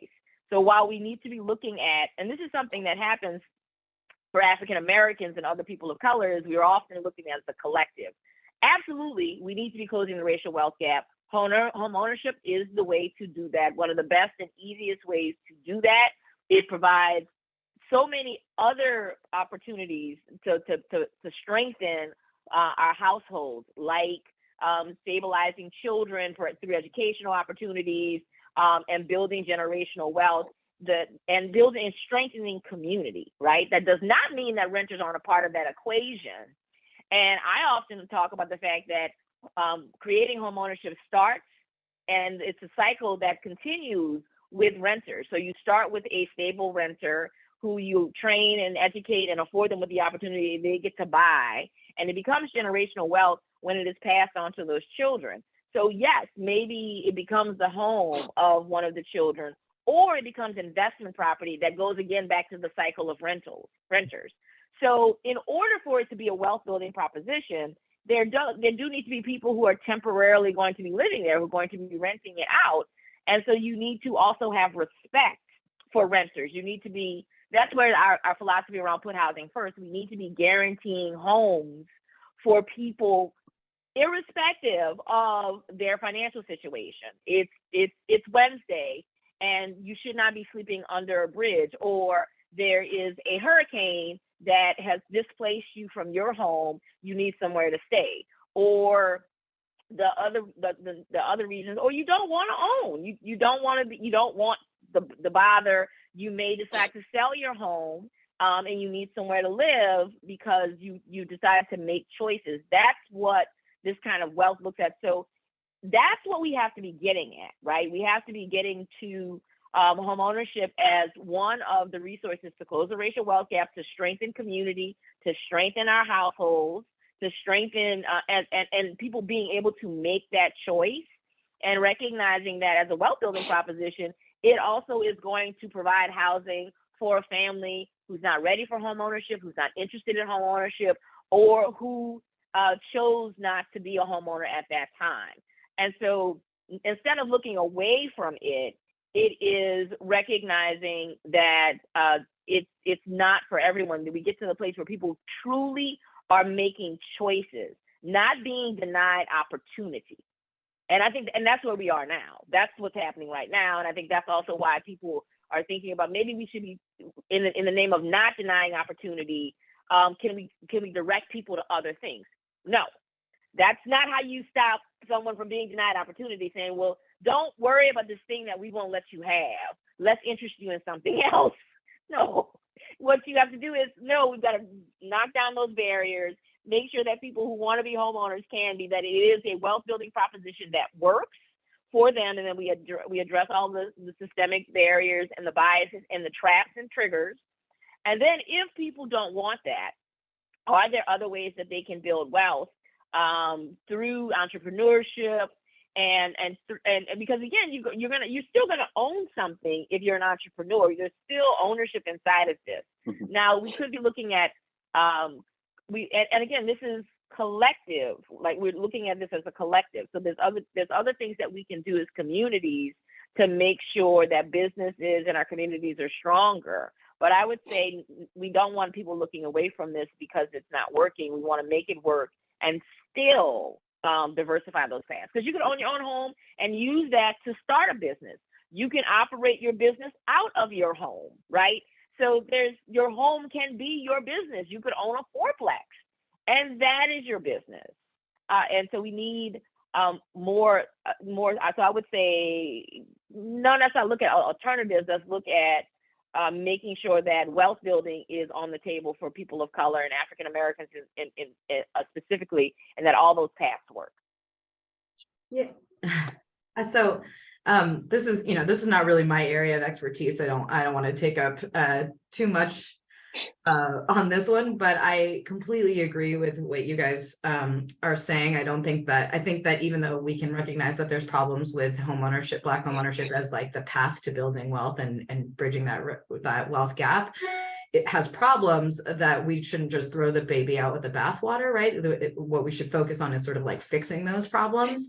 But another thing that was brought up in the previous panel, I think, was cash payments, right? And I think that one thing that I would say is that I think what I've seen in my work, even before doing fair housing work, I did a lot of sort of holistic legal services and eviction defense work, and is that people are spending a lot of time, both governments, bureaucracies are spending a lot of time structuring any kind of subsidy programs in ways that have really complicated rules and make it really easy for people to get kicked out of programs or not to comply with programs, in a way that I think we need to simplify all of that and move to a cash payment model and trust that people know how to spend their own money, right? That they don't need to be restricted in the way that they spend the payments that they're getting towards housing or towards food or whatever it is that they're receiving some sort of subsidy for. We should just do away with all of that bureaucracy, give people cash and let them spend it how they need. And it's not to say that they're not going to need some informational resources, right? Because we don't want, because they could be to invest in a business, like you were saying, right? It could be to invest in a building, in a fourplex. It could be to invest in their own home, or however it is that they want to use that money to either live day to day or to actually try to build wealth. When we're spending way too much money on administering these programs when we have all of these rules, but two, we're limiting people in a way that they're never going to be able to build wealth. If once you start to accumulate wealth, you're kicked out of the program, and you're kicked out of the program if you don't use that money for the way that you're supposed to use it for, right? So I think one of the solutions is to give people money instead of, restrict and not restricted in that way, and then provide informational resources on how to use that money to make the most out of it. So it's to not only buy your house, but also make sure that you keep your house, or whatever it is for small business support or things like that. Thank you, Julia. Andronika, OG. So we have about 5 minutes, and we have 2 questions from the Q&A. So I want to first ask, what are examples of successful and effective post-homeownership education programs? I'll leave it to you too. Well, I know a couple of nonprofits, Jericho Road, for example. Jericho Road Episcopal Housing Initiative has their Home Buyers Club, where they bring folks together and are meeting with them and supporting them and providing them with additional training and support and a community, right? So that they can actually work and support each other. Neighborhood Development Foundation also does post-counseling training with folks. But this is one of the issues where we talk about systemizing things, right? So there's a couple of years ago, the Finance Authority tried to introduce a program that would require, it's a Fannie Freddie program that would require post-purchase counseling when someone missed a payment, but there was no funding inside of it to cover the cost of the counseling agency, which blew our minds collectively, right? Because so you're saying to someone who's missed a mortgage payment, you're going to have to go to home buyer counseling, and you're going to have to pay your counseling agency for that, or the counseling agency needs to do this gratis somehow. So we put things together, and again, it looked at how we treat home buyer education organizations, that thinking that they should just do things for free, particularly when at the same time this program was being introduced, the federal government was slashing subsidy to home buyer education programs. So those are programs that could be impactful and effective, but we are not properly financing them. And again, Jericho Road Episcopal Housing Initiative goes out and raises funding for this on their own, including the staff to manage that program. And it's something that state and local funding sources should be helping them do, not just relying on philanthropy. Right. Can I give you a to be continued,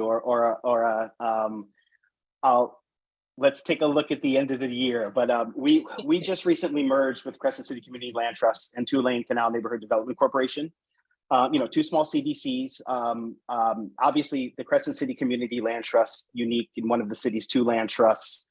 But I mentioned this notion of stewardship. One of the things that we're building, and this merger is resulting in what will be a rebranded organization called People's Housing Plus. We're actually announcing it tomorrow. But what we are intending to build is a lot of what we talked about today. PCNDC has a very strong record in financial fitness and financial fitness training. That is really their forte. The Crescent City Community Land Trust actually has the CLT model, which has this notion of stewardship built in. I own the land, you own the house. We're kind of bound together in that partnership. So what we're trying to create is a level of stewardship that we can touch, because again, our focus, our mission is homeownership, generational wealth. But we also believe that, like Andronika mentioned, that path to generational wealth starts with stable, affordable rental housing. So we will be developing affordable rental housing, permanently affordable rental housing. We will still be developing fee simple single family housing for home ownership. We will be utilizing the shared equity, the CLT and the shared equity model. Again, just our idea is not only to attack the unit count issue, but also to provide a number of different affordable housing options for folks so they can choose what is the best option for them at the present moment, and provide a comprehensive battery of resources through our partner networks, through our lenders, through our attorneys, our attorney partners, through Fair Housing, where that there is support for folks in every stage of the process, including that tail end, ideally up to 5 or 6 years post home ownership. I'll be happy to report to you all what it looks like a year from now, but this is what we've been envisioning for the past year, and we're really looking forward to, again, with the support of our partners and really putting this comprehensive stewardship piece in place. Thank you so much, OG. So one last question, and this is for you, OG. So the question is, I think the problem of not saving and the lack of managing money well is a problem for all people, regardless of race, ethnicity. Do you think there's a solution by mandating this type of saving for a rainy day or taking the money out before it gets in the paycheck? Or do you think this is a nanny state, or worse, insulting, patronizing way to help people manage their finances? So I believe, I have heard throughout my life, long before I ever thought about, before I started getting into this work, before I started about purchasing a house, beg, borrow, and steal to buy your first house. Our beg, borrow, and steal is subsidy. We have, because like Andronika, we're 10 generations behind. So we don't have that generational wealth to beg, borrow, and steal from mom, dad, family members. So that's our subsidy. That's our beg, borrow, and steal. I personally believe, I don't care where you get the money from. If it's a legal source, it doesn't matter how you got there. But I also believe once you own something, it is yours to own. And I don't believe, I believe in trying to incentivize people, trying to make this information and access not only accessible, but affordable. So people take advantage of it because they choose to, because they see the benefit of it. I believe once you own something, especially with subsidized housing, there are already clawback restrictions. There are already, all of these layers of restrictions already built in. I personally don't believe in, you have to do this because I helped you do this. Because I helped you get here, you owe me. So I think if we can incentivize people, if you can show people the benefits and they can see it in their own lives, people will take advantage. And if it's accessible, if it's affordable. So that's kind of where I stand on it, that the mandatory piece of it, I think that gets into that nanny state. And at what point do we trust people to, Julia alluded to this too. At what point do we trust people to, again, to manage their lives? But again, I think we have a responsibility, knowing what we know, to provide the resources that folks might not know that they need. Thank you so much. And just one quick thing I wanted to say, Jed, one quick thing is that you can offer, to piggyback on OG really quickly, you can offer them the opportunity to voluntarily enter into a program that actually sets the money aside. That's how you split the baby, right? You don't have to mandate it, but you do need to say, because I've had people say that to me, like when we've given subsidy to buy a house, and they're like very low, and they're like, how am I going to save this money? Well, we can work with the closing agent, and you can have an escrow account. And that's it. Thank you so much. Thank you for all of the insight. I wish we could continue this conversation. I wish I could have added my own little piece, but that's all right. Thank you again. So next we'll have Maxwell Carjulo, who's going to be presenting the Hero Award. Thanks, Jazz. So my name is Maxwell Chardula. I'm the Director of Policy and Communications at the Fair Housing Action Center. And typically we have given a Mondale Brook Award each year, which is our award named after the senators who helped pass the Fair Housing Act and is intended to honor elected officials who make significant contributions to fair housing. This year, we decided we wanted to focus our attention and accolades on the activists and advocates who helped make New Orleans a more just and fair place to live. So rather than a Mondale Brook Award, we're sharing 2 Fair Housing Hero Awards, and I'm excited to see Alice and Christina on. Thank you for joining us. I'm going to start with Crescent Care. And so our first awardee is Crescent Care, and accepting the award is Alice Reiner, the Chief Executive Officer. And Alice has been a fair housing ally herself for a long time, since her days as a legal aid attorney, and then as Director of Housing at Crescent Care, and also during her tenure on the board at the Housing Authority of New Orleans. So we wanted to offer this award as an acknowledgement of the full organizational commitment that Crescent Care made to our Healthy Homes campaign last year.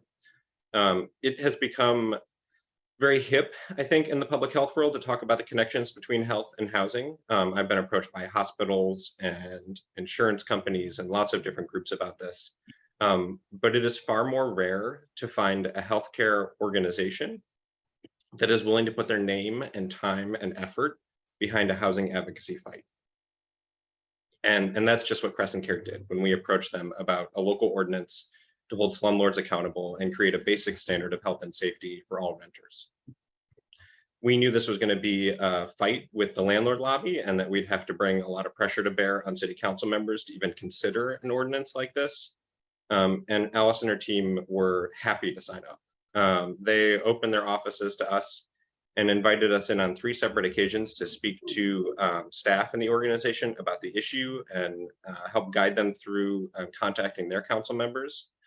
And from every step of the way, receptionists to doctors to the CEO, they were all passionate about the issue, deeply understood how substandard housing impacted their patients and often themselves as well.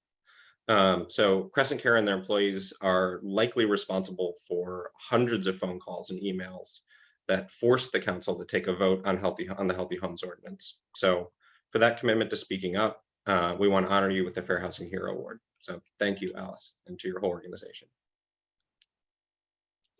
Oh. And I'm going to just unmute you if you want to say a few words. Great, thanks, Max.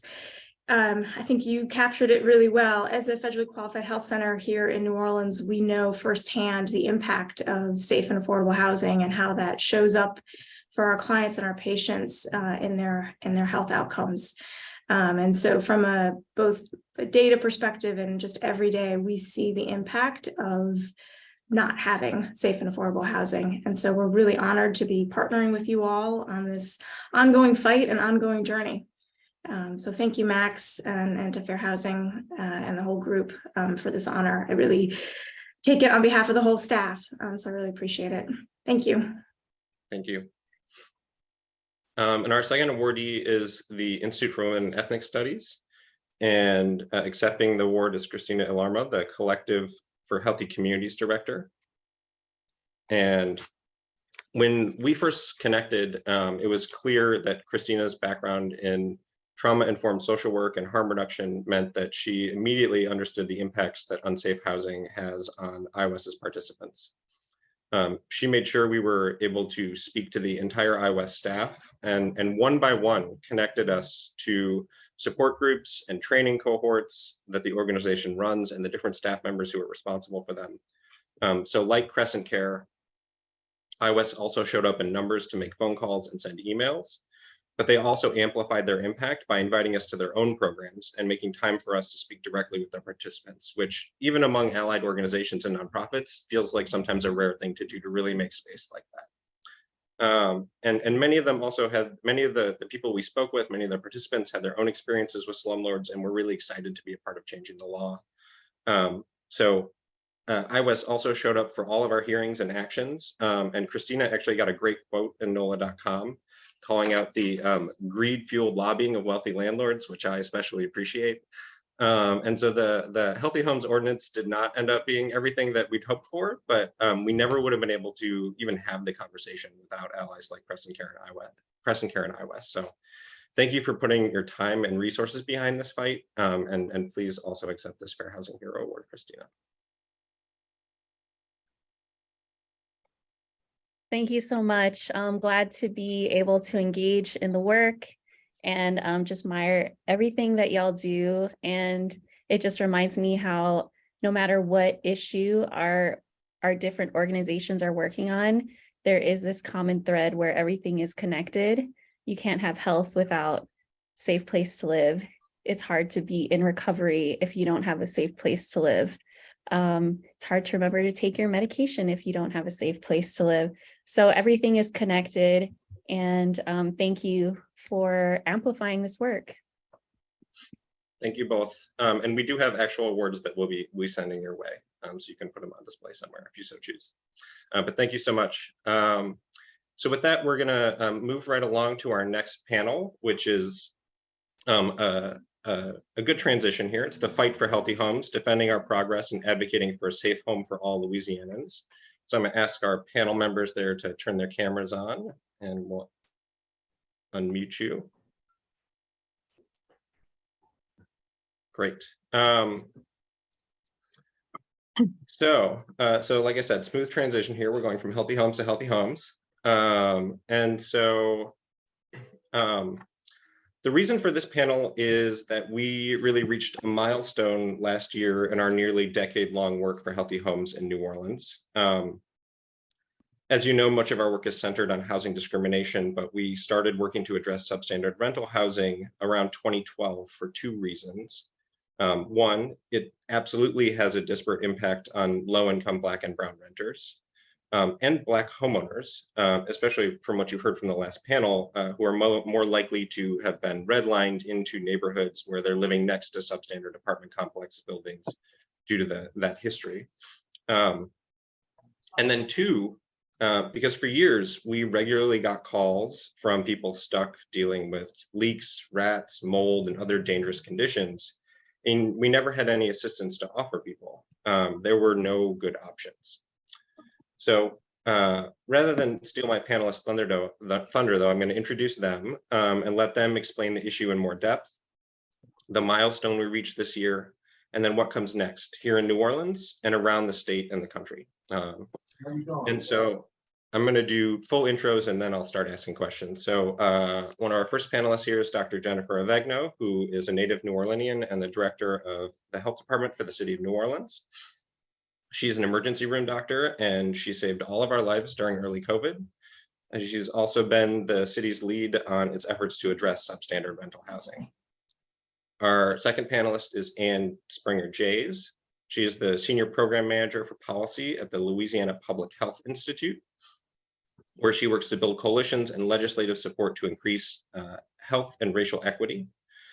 I know Ann from her previous work leading advocacy for people with disabilities at the state capitol, and she was a key member of our Healthy Homes Coalition in New Orleans.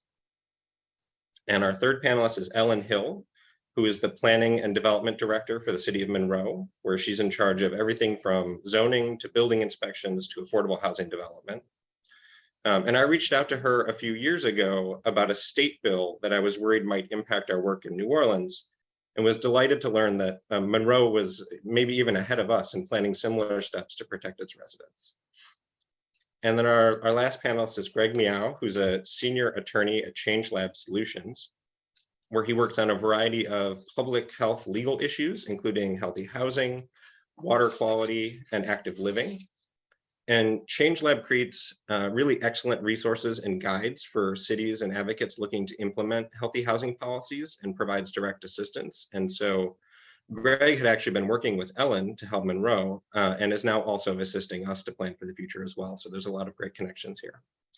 So to kick things off, Jen, I'm going to start with you. And can you explain why substandard housing is a public health issue and share some of the examples of the impacts you've seen it have on New Orleans renters? Oops, sorry. Yes, there we are. I'm sorry. Hi, everybody, and thanks, Maxwell. I'm so excited to be here with all the panelists and such a great crowd. So thank you for having me.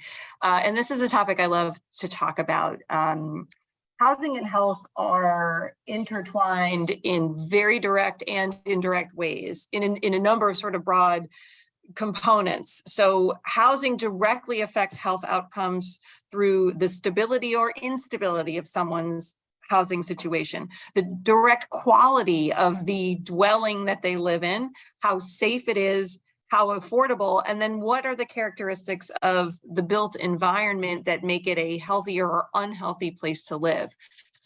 Nationwide, there's a statistic that nearly 40% of homes have at least one hazard that affects health. That is an awful lot.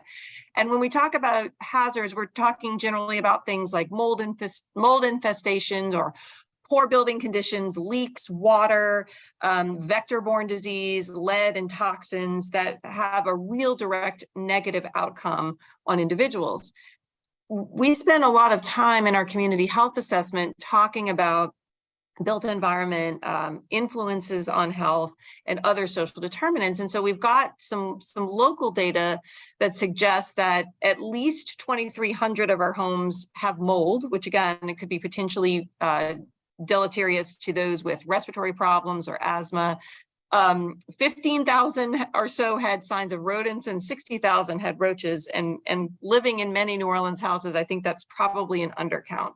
So I don't think anybody here knows the challenges that we face with our housing stock, but it's not just the direct effects on an individual's health. We know that when we have poor housing conditions for our renters, we are disproportionately affecting our people of color. And in a city like New Orleans, and I'm sure this has been discussed, earlier, more than half of our renters are cost burden, and that's in the top 5 for renter households in large metro areas. So when you have challenges paying your rent, that basic need, that basic right, then anything you might do to improve your health, to be able to access healthcare availability really falls by the wayside. So for us, this is one of the core pillars that we need to address in our community health improvement plan, which probably many of you are helping us with, both the direct hazards, the housing stability, and then really just how can we improve the built environment for a healthier community. Awesome. And Jen, before you mute yourself, just I want people to really understand the details of this, because I know you've been inside some of the apartments. I know the health department has been a part of some of the inspections. Can you just describe briefly sort of some of what you've seen? Yeah, and I've grown up with this. My dad is a structural engineer in the city and has done a lot of work on property. So as a child, at a very early age, I recognized the deplorable conditions in which some people are forced to live. And whether that's leaks in the ceilings, open water pouring in, sewage backing up, unsafe conditions like not having heat, so having to light stoves with, use stoves to heat the homes, mold, rodents. I mean, we have seen it all, and particularly, it becomes particularly acute for us in a disaster situation like we had in Ida, where we were going into thousands of apartments of our elderly and most vulnerable residents and seeing not only the conditions that the storm had brought, but what they were living with even before the storm. So it's, from my team and I, this is a moral imperative as well as a professional one. Thank you. I'm going to come to Ellen next. Can you share a little bit about the conditions in Monroe, and if the problem is the same there, and sort of what motivated you to really start to tackle this issue there? Thank you so much, Maxwell, and thanks for having me. Yes, I think our situation in Monroe is very similar to New Orleans. We are a majority minority city. But we're also a majority renter city. And one thing I realized in coming into my position 5 years ago was not only do we have a lot of renters, but it was growing, and our housing, many of the housing that we have as rental housing is substandard. It's, you know, because in my department, I have code enforcement, I get to interact directly with renters calling in, begging for assistance. And the thing we realized was we waited for renters to come to us before we went out to look at the property and then try to work with landlords. But the other thing we recognized was, you know, when we told the landlord, hey, you need to fix this, or clearly this isn't a place you should be renting, you know, what many of them do is turn around and evict the renter.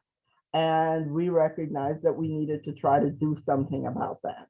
You know, something as I was listening, I wrote down was, you know, since 2020, for example, we've had 2 hurricanes, 3 tornadoes, snowmageddon, like I like to call it, where we had a blanket of snow in our community that all affected our low-income renters severely.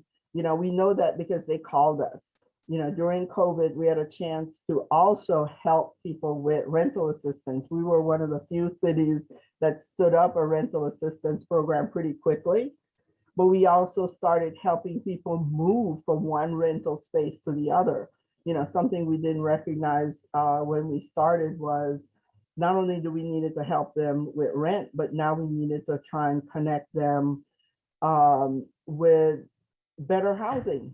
You know, if they were going to be home all day, they couldn't live someplace where they don't have running water properly, or, you know, the bathroom wasn't working properly, or they have storage issues.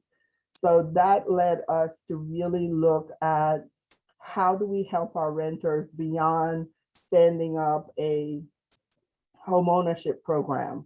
How do we help in terms of addressing those issues that would allow those renters to have not only a safe place to live, but a healthy place? And then perhaps we can start working with them towards financial stability and looking forward to home ownership. So with that, we started looking at the lead hazard grant that HUD has. That led me to a partnership with the National League of Cities that led me to Change Lab Solutions to really look at how do we put in place the proactive rental inspection program. So that's where we are now. You know, we know we have ARP money for homelessness prevention. And so we want to stand up a rental assistance program in conjunction with lead hazard prevention, hopefully having some of those funds from HUD, but using some of our funds to go into a real active partnership with landlords. So we are hoping to bring the carrot and the stick. You know, we're going to put together a proactive rental inspection program that then also offers the landlord funding to bring their property up to code. So the plan for now is to work with Greg and work on establishing a working group with the idea that we will have an ordinance that City Council can adopt and do a pilot within a certain area where we do have our ARP funding targeted as well. So we're at the beginning, but it's been a long journey. We recognized that we needed to do this, and how we put together the pieces to get it done has been, you know, long and a struggle, and trying to learn from other cities. I'm certainly glad to see that New Orleans got there. If nothing else, they do have something in place that we can point to another city in the state having a tool to tackle dealing with rental property.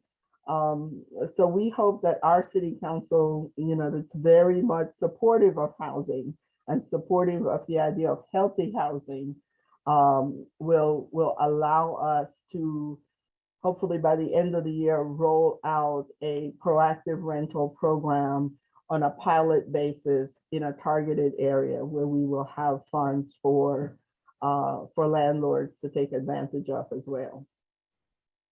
That's really exciting to hear, Ellen. And I also really appreciate you connecting this to our last panel on sort of the continuum between stable renters to then home ownership, and also really bringing climate change back into this conversation, because it's obviously we're in one of the most vulnerable states in the country, and that has to be something we talk about when we talk about healthy housing for renters. So I'm gonna come to you now to just fill us in a little bit about sort of what happened here in New Orleans. So can you share about how LPHI got involved in this work in New Orleans, and then sort of what our Healthy Homes Coalition looked like here? Oop, let me make sure you're unmuted. Thanks, Maxwell. Yes, so let me start by saying who LPHI is. We are a state-run, statewide agency, and our job is to lead and partner with communities to ensure that everyone has fair and just opportunities to be healthy and well. You might have heard from us about our tobacco-free living work, and we also do work on family health and behavioral health. I've been here about 6 months, and we are developing our policy priorities. So we did a survey of our board staff and community partners and said, what are the biggest issues impacting health equity and racial justice in Louisiana? And from that, we got our 5 priority areas: reproductive justice, access to health, economic opportunity, environmental justice, and behavioral health. And housing intersects with all of these topics, and also clearly intersects with racial justice. As we've talked about, historic and systemic inequities have created a situation where our Black renters are more vulnerable to what Dr. Vegna was talking about, these substandard housing practices. In particular, Black women in New Orleans experience the highest rate of evictions. And so from LPHI's perspective, it's how can we join this fight? How can we shift the power that has traditionally been in the landlord's hand to the people and the activists and the tenants to try to improve housing and thus health outcomes? So we were part of the coalition back in 2016. And I think you mentioned, Maxwell, there was some good momentum around it back then. Fair Housing Action Center did a great work. And due to pushback from landlord and real estate lobbies, it didn't end up passing. So Fair Housing Action Center really reconvened this work in this year, and they did an incredible job of building that community power, of getting housing, criminal justice activists, folks from immigration, LGBTQ rights groups, all together around this issue. And it was so powerful to hear the testimony in city council chambers of all the people really standing up to talk about why healthy homes are so important. Awesome, thank you. And I'm gonna stick with you for a minute to just with a few questions here, and then we're gonna bring Greg and other folks in. But Ellen sort of gave an example of this, but can you really explain and make clear the structural problem with our existing complaint-based code enforcement system, and sort of how we attempted to address that with the Healthy Homes Coalition and ordinance? Yeah. So our code enforcement codes are really public health codes, and they're designed to protect the public's health from dangerous conditions. However, our current system relies on complaints from tenants to enforce those codes. So for instance, we had a woman in the news recently who was living in an apartment with her children that was filled with, it had standing water, leaks, mold in this apartment. She complained to her landlord, nothing happened. She complained to the city, and she called the news. And so through her advocacy efforts was able to get an inspection. Not everybody who calls is able to get an inspection because our inspectors are underfunded. So she got an inspection and then was served an eviction notice. So renters are so vulnerable, especially in this New Orleans housing market, which we know is so tight. it really puts our renters at such a vulnerable position for them to have to be the ones who are making the complaints. And so our system really is just not working. Folks are continuing to live in these substandard housing situations with really little recourse. So what we try to set up is something that Ellen was also talking about too, is in this ordinance, we try to create proactive inspections. So it takes the impetus off of the tenant and puts it back onto the city to enforce their own codes through a proactive inspection every 3 years. Yeah, so that was really what we were aiming for with the Healthy Homes Ordinance that the Fair Housing Action Center built last year. Awesome. And then lastly, can you just fill people in on sort of like, that was what we were proposing, right? It was a registration, a proactive inspection component. There was an anti-displacement fund to help renters who were pushed out or forced out because their conditions were so bad, and an anti-retaliation provision to try and protect some people who were willing to call in through unwanted code enforcement. And so can you share with us sort of what we actually got versus what we were hoping for? Yeah, I tried, y'all can see my screen. I tried to put up, like, as you were talking, what we wanted and then what we ended up getting. Our champion on the city council for this issue really saw himself as the broker between advocates, tenants, and landlords. And he saw that he was going to be the one to bridge this deal in order to get a deal passed. He didn't really believe that without these significant compromises that anything would be able to get passed. And so it was pretty disheartening to see the final version, which did end up passing and does have important protections for renters. It's not what we were hoping for, and it doesn't include, you'll see, the proactive inspections were really one of the big pieces of this ordinance, and that is not one of the things that we got. So that means that the impetus is still on the tenant to make the complaint. However, importantly, we did get, right, Maxwell, anti-retaliation protections. So hopefully in the case that I mentioned, renters who do make complaints will have at least recourse now if they're retaliated against for making those complaints. And we did still get the rental registry, and we were kind of told that there would be funding for more inspectors to kind of try to create a sense of more proactive inspections. But we haven't really seen the mechanism for that yet, or how that's going to play out. So what we were originally proposing was kind of this gold standard, and we got like a bronze, which, you know, we placed, we're on the podium, an important step forward. And we know that there's still a lot more to be done to really ensure that the health and safety of all of our residents. Thanks, Anne. And I think I'll just take moderator's prerogative here to just say one or two things really quickly, which is the anti-retaliation piece is important, but just for folks who are listening, that doesn't go into effect until next summer, I believe August 1st.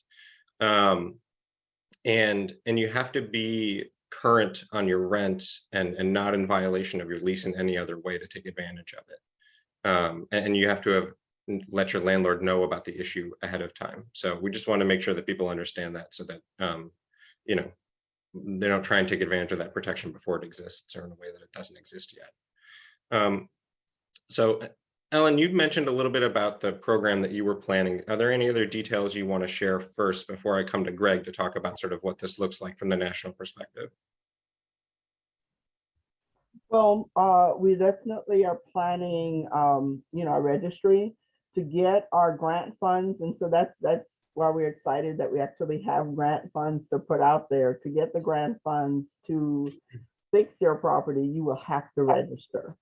So, we'll start out with that carrot first and see how well that works out. But that is something that we think will bring, some type of commonality, with what we look at other cities that have done this, that, if we're doing something where we offer the landlord something, it is much more likely that they will take advantage of the program and hopefully be less hostile to the idea as well. And so we've also been working on building a relationship with the community as a whole, talking about housing. So we feel that we will have community support. We've been pushing the whole idea of home ownership and working with renters to get to that point to transition to home ownership. So we think that that will also be helpful as we move towards this.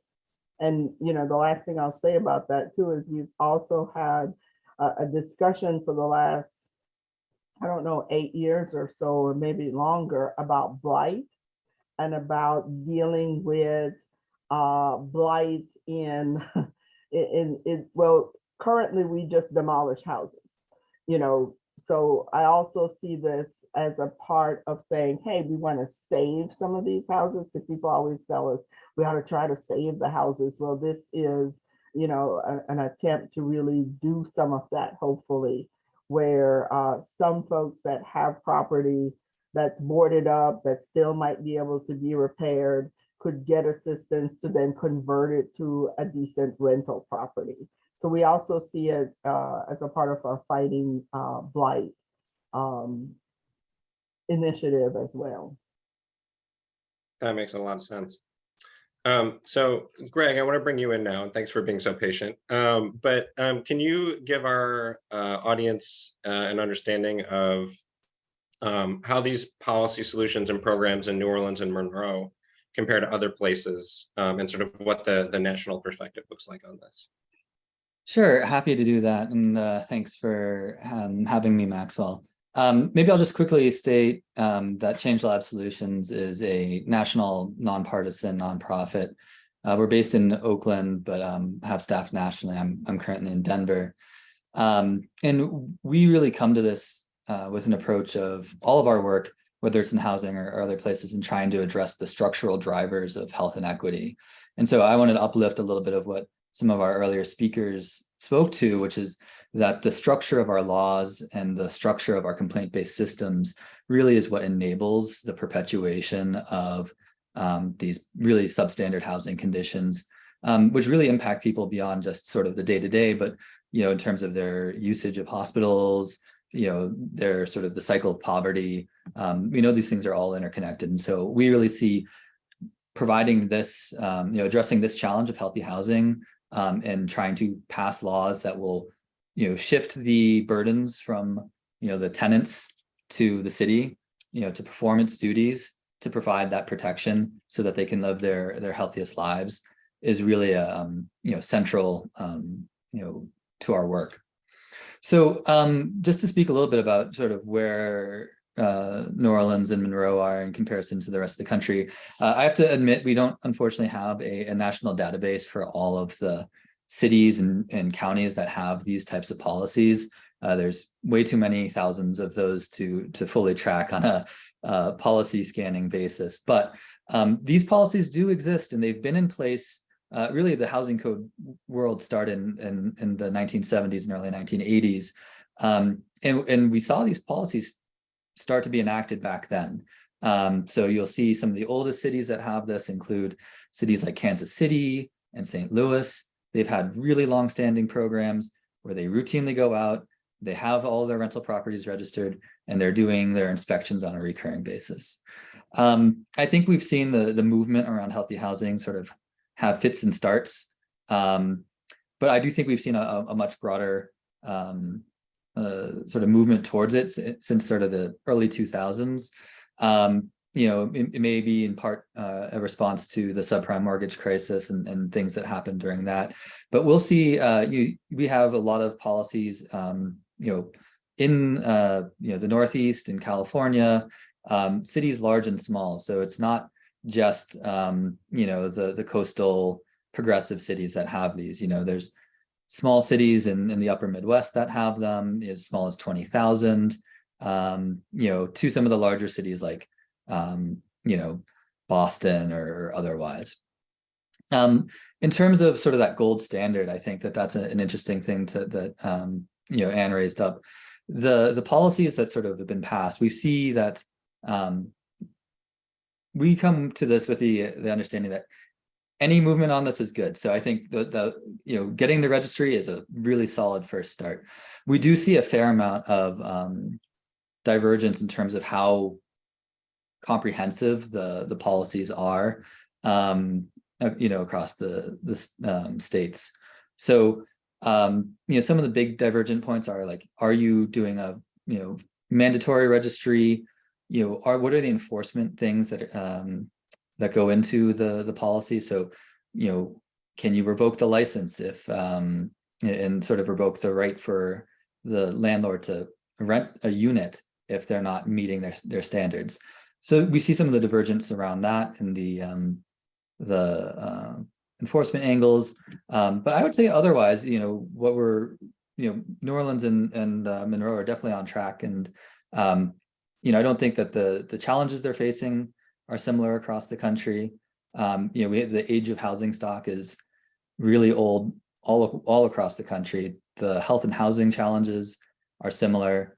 And I think the one last thing I'll add here that maybe makes the New Orleans context a little different is, where we're seeing some of the divergence, it really does relate to the type of the legal context at the state level, and sort of how the state houses are sort of reacting to local efforts to try to improve healthy housing. Yeah, thanks, Greg. And I especially appreciate you sort of making it clear that this is not like a coastal elite policy solution. That, I think sometimes it's suggested that, because we're in the South, we can't have nice things, but there are plenty of these in Texas and other places. And so this has actually been a bipartisan policy in a lot of places. We're going to come back to you in a second to talk more about sort of the state level issues, but I'm going to come back to Dr. Avegno to talk about what the next steps are in New Orleans in terms of, we passed this policy, but then, and Anne mentioned that there was supposed to be funding that came with it in the budget. And for most of us lay people, the budget is a totally opaque process that makes no sense. Maybe you have a little more insight about sort of what the next steps are here locally. Right, and we've been sort of working behind the scenes on that. That's where we are right now, is really figuring out how much is going to be available in the budget, and the lift that needs to take place. This is a multi-departmental endeavor. It's largely falling on safety and permits and code enforcement, both of whom their leadership is really committed to doing this work and excited about it. But just to give you an idea of the scale, we think, and this is part of the challenge that we don't already know, there are probably 75,000 properties that are going to fit this description. Maybe less with, some of the HUD, properties not being included because they have their own system. So putting together an online system where folks can register 75,000 properties and then getting those certificates out is going to take a lot of work and infrastructure to build. So we are now talking with those departments. We at the health department really see ourselves as the convener and making sure we can advocate for the support that's needed between the departments to council to the administration. So that's where we are. We have the ordinance takes effect officially July 1, is my understanding, in terms of certification. We know, we can anticipate there is going to be a ramp up, probably a slow start, and then as we get rolling. But it's something that we are actively working on. That's great. And obviously the Fair Housing Action Center will continue to be partners in that implementation. And so So we'll turn to the next step here, and I will come back to you again, Greg. In addition to this local work, I think one of the things that we always get worried about whenever we make gains at the local level, we then start to worry about whether the state legislature will preempt that and prohibit local jurisdictions from passing laws like this or repeal them. So can you talk a little bit about what you've seen in other states and sort of what we have to look forward to potentially?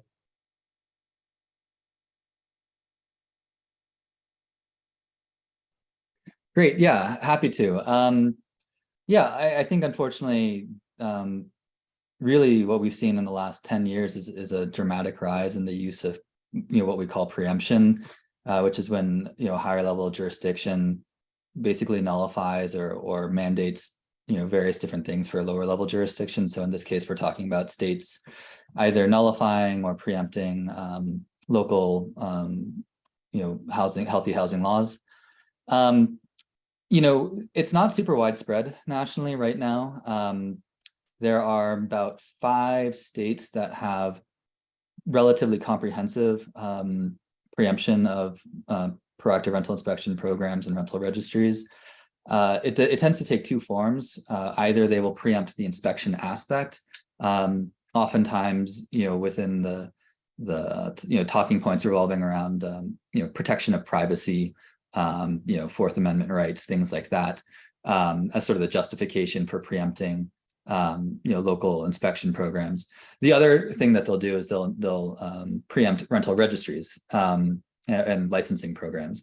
Now that doesn't, there's places that have tried to continue to operate proactive inspection programs, but it's much harder when they don't really know who all the landlords are.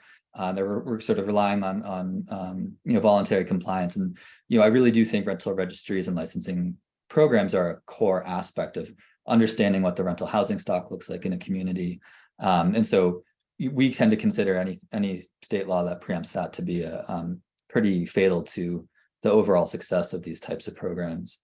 But we haven't seen a ton of pushback. I think we're seeing a little bit more growth in the cities that are trying this, I think partially as a result of, the collective experience of COVID-19. And I think, in a lot of ways, my understanding is that healthy housing has kind of been siloed from the rest of tenant protections for a long time.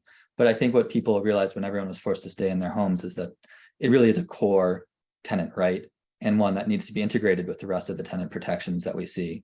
And so we're seeing people sort of try to leverage, in fact, a lot of their inspectional programs into broader tenant protections, including the anti-retaliation protections, rental assistance, and leverage that also, as Ellen said, with some of the landlord incentives, right? So, doing good things that way.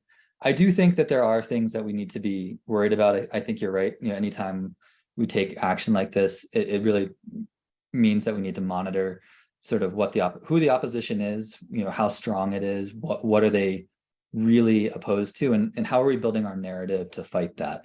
I spoke a little bit about the preemption narratives that come in, whether it's a sort of a right to privacy narrative or like a government overreach narrative.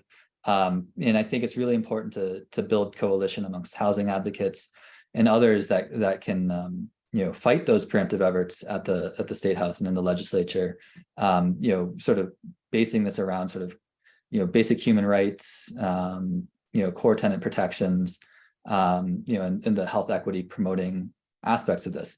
The last thing I will say is I think that there are some other places that are experimenting with trying to nest those talking points within broader housing challenges that our communities are facing, right? And Ellen mentioned that proactive code enforcement might in fact actually help keep housing from being demolished.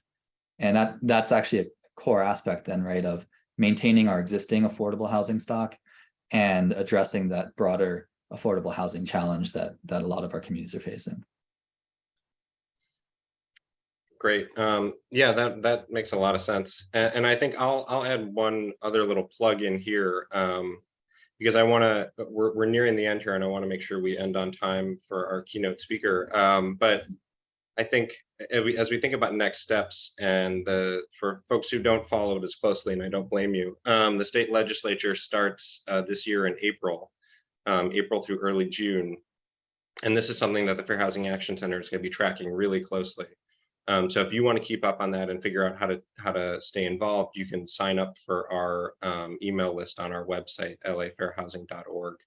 And we'll certainly keep you in the loop about sort of what the opportunities are to engage on that. And it's going to take people from around the state. So that's one of the reasons we first reached out to Ellen and other folks. And Ellen, I believe, actually, I'm going to ask you a quick question here. I feel like you've mentioned to me too that there are other community development folks in other parts of the state that have been thinking about this as well. Is that right? Yeah, I've certainly had discussions with other colleagues in other cities who are struggling with blight, dealing with, lead housing, housing that are at risk of lead poisoning for small children. So there's several of us who are, in the space looking for answers and for different ways to tackle housing. So I feel like, our experiment will lead to a couple of other colleagues looking at what we do and taking it on, in the coming years. Excellent. So I'm looking at some of the questions in the Q&A, and there were some questions here about funding sources available for landlords to, fix up their properties. And I can say that the New Orleans program for this has not come online yet, but the idea is that, at least in the early versions of it, that there would be funding offered primarily to smaller landlords. In exchange for them fixing up their property. They would then, get a forgivable loan to fix up the property, and then in exchange they would not raise the rents and keep the rents affordable for a certain period of time. Is that similar to what you're thinking about, Ellen?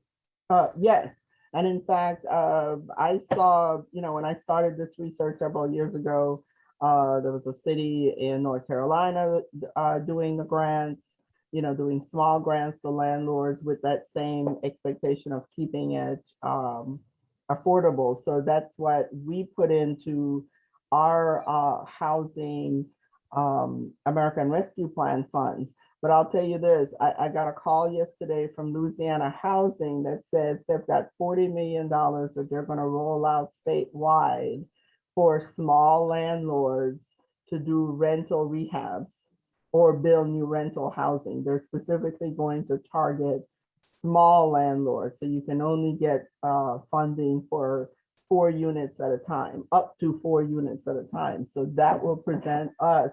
I plan on working to promote that in our community to several landlords, to our landlords here to take advantage of that as well. So it certainly could be, another great way to rescue some of the properties we have out there, but then also, taking properties down and rebuilding, decent rental properties.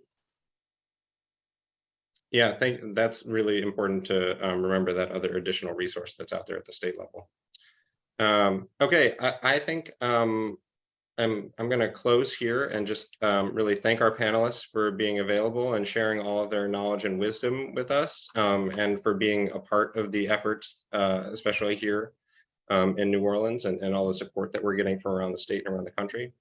And we look forward to continue to update you on this effort. It's been a long haul so far, right? We said we've been in this work for almost a decade, and we're not leaving it anytime soon. So we'll keep letting you know what we're doing and how you can stay engaged. And with that, I'm going to turn things back over to Kashana.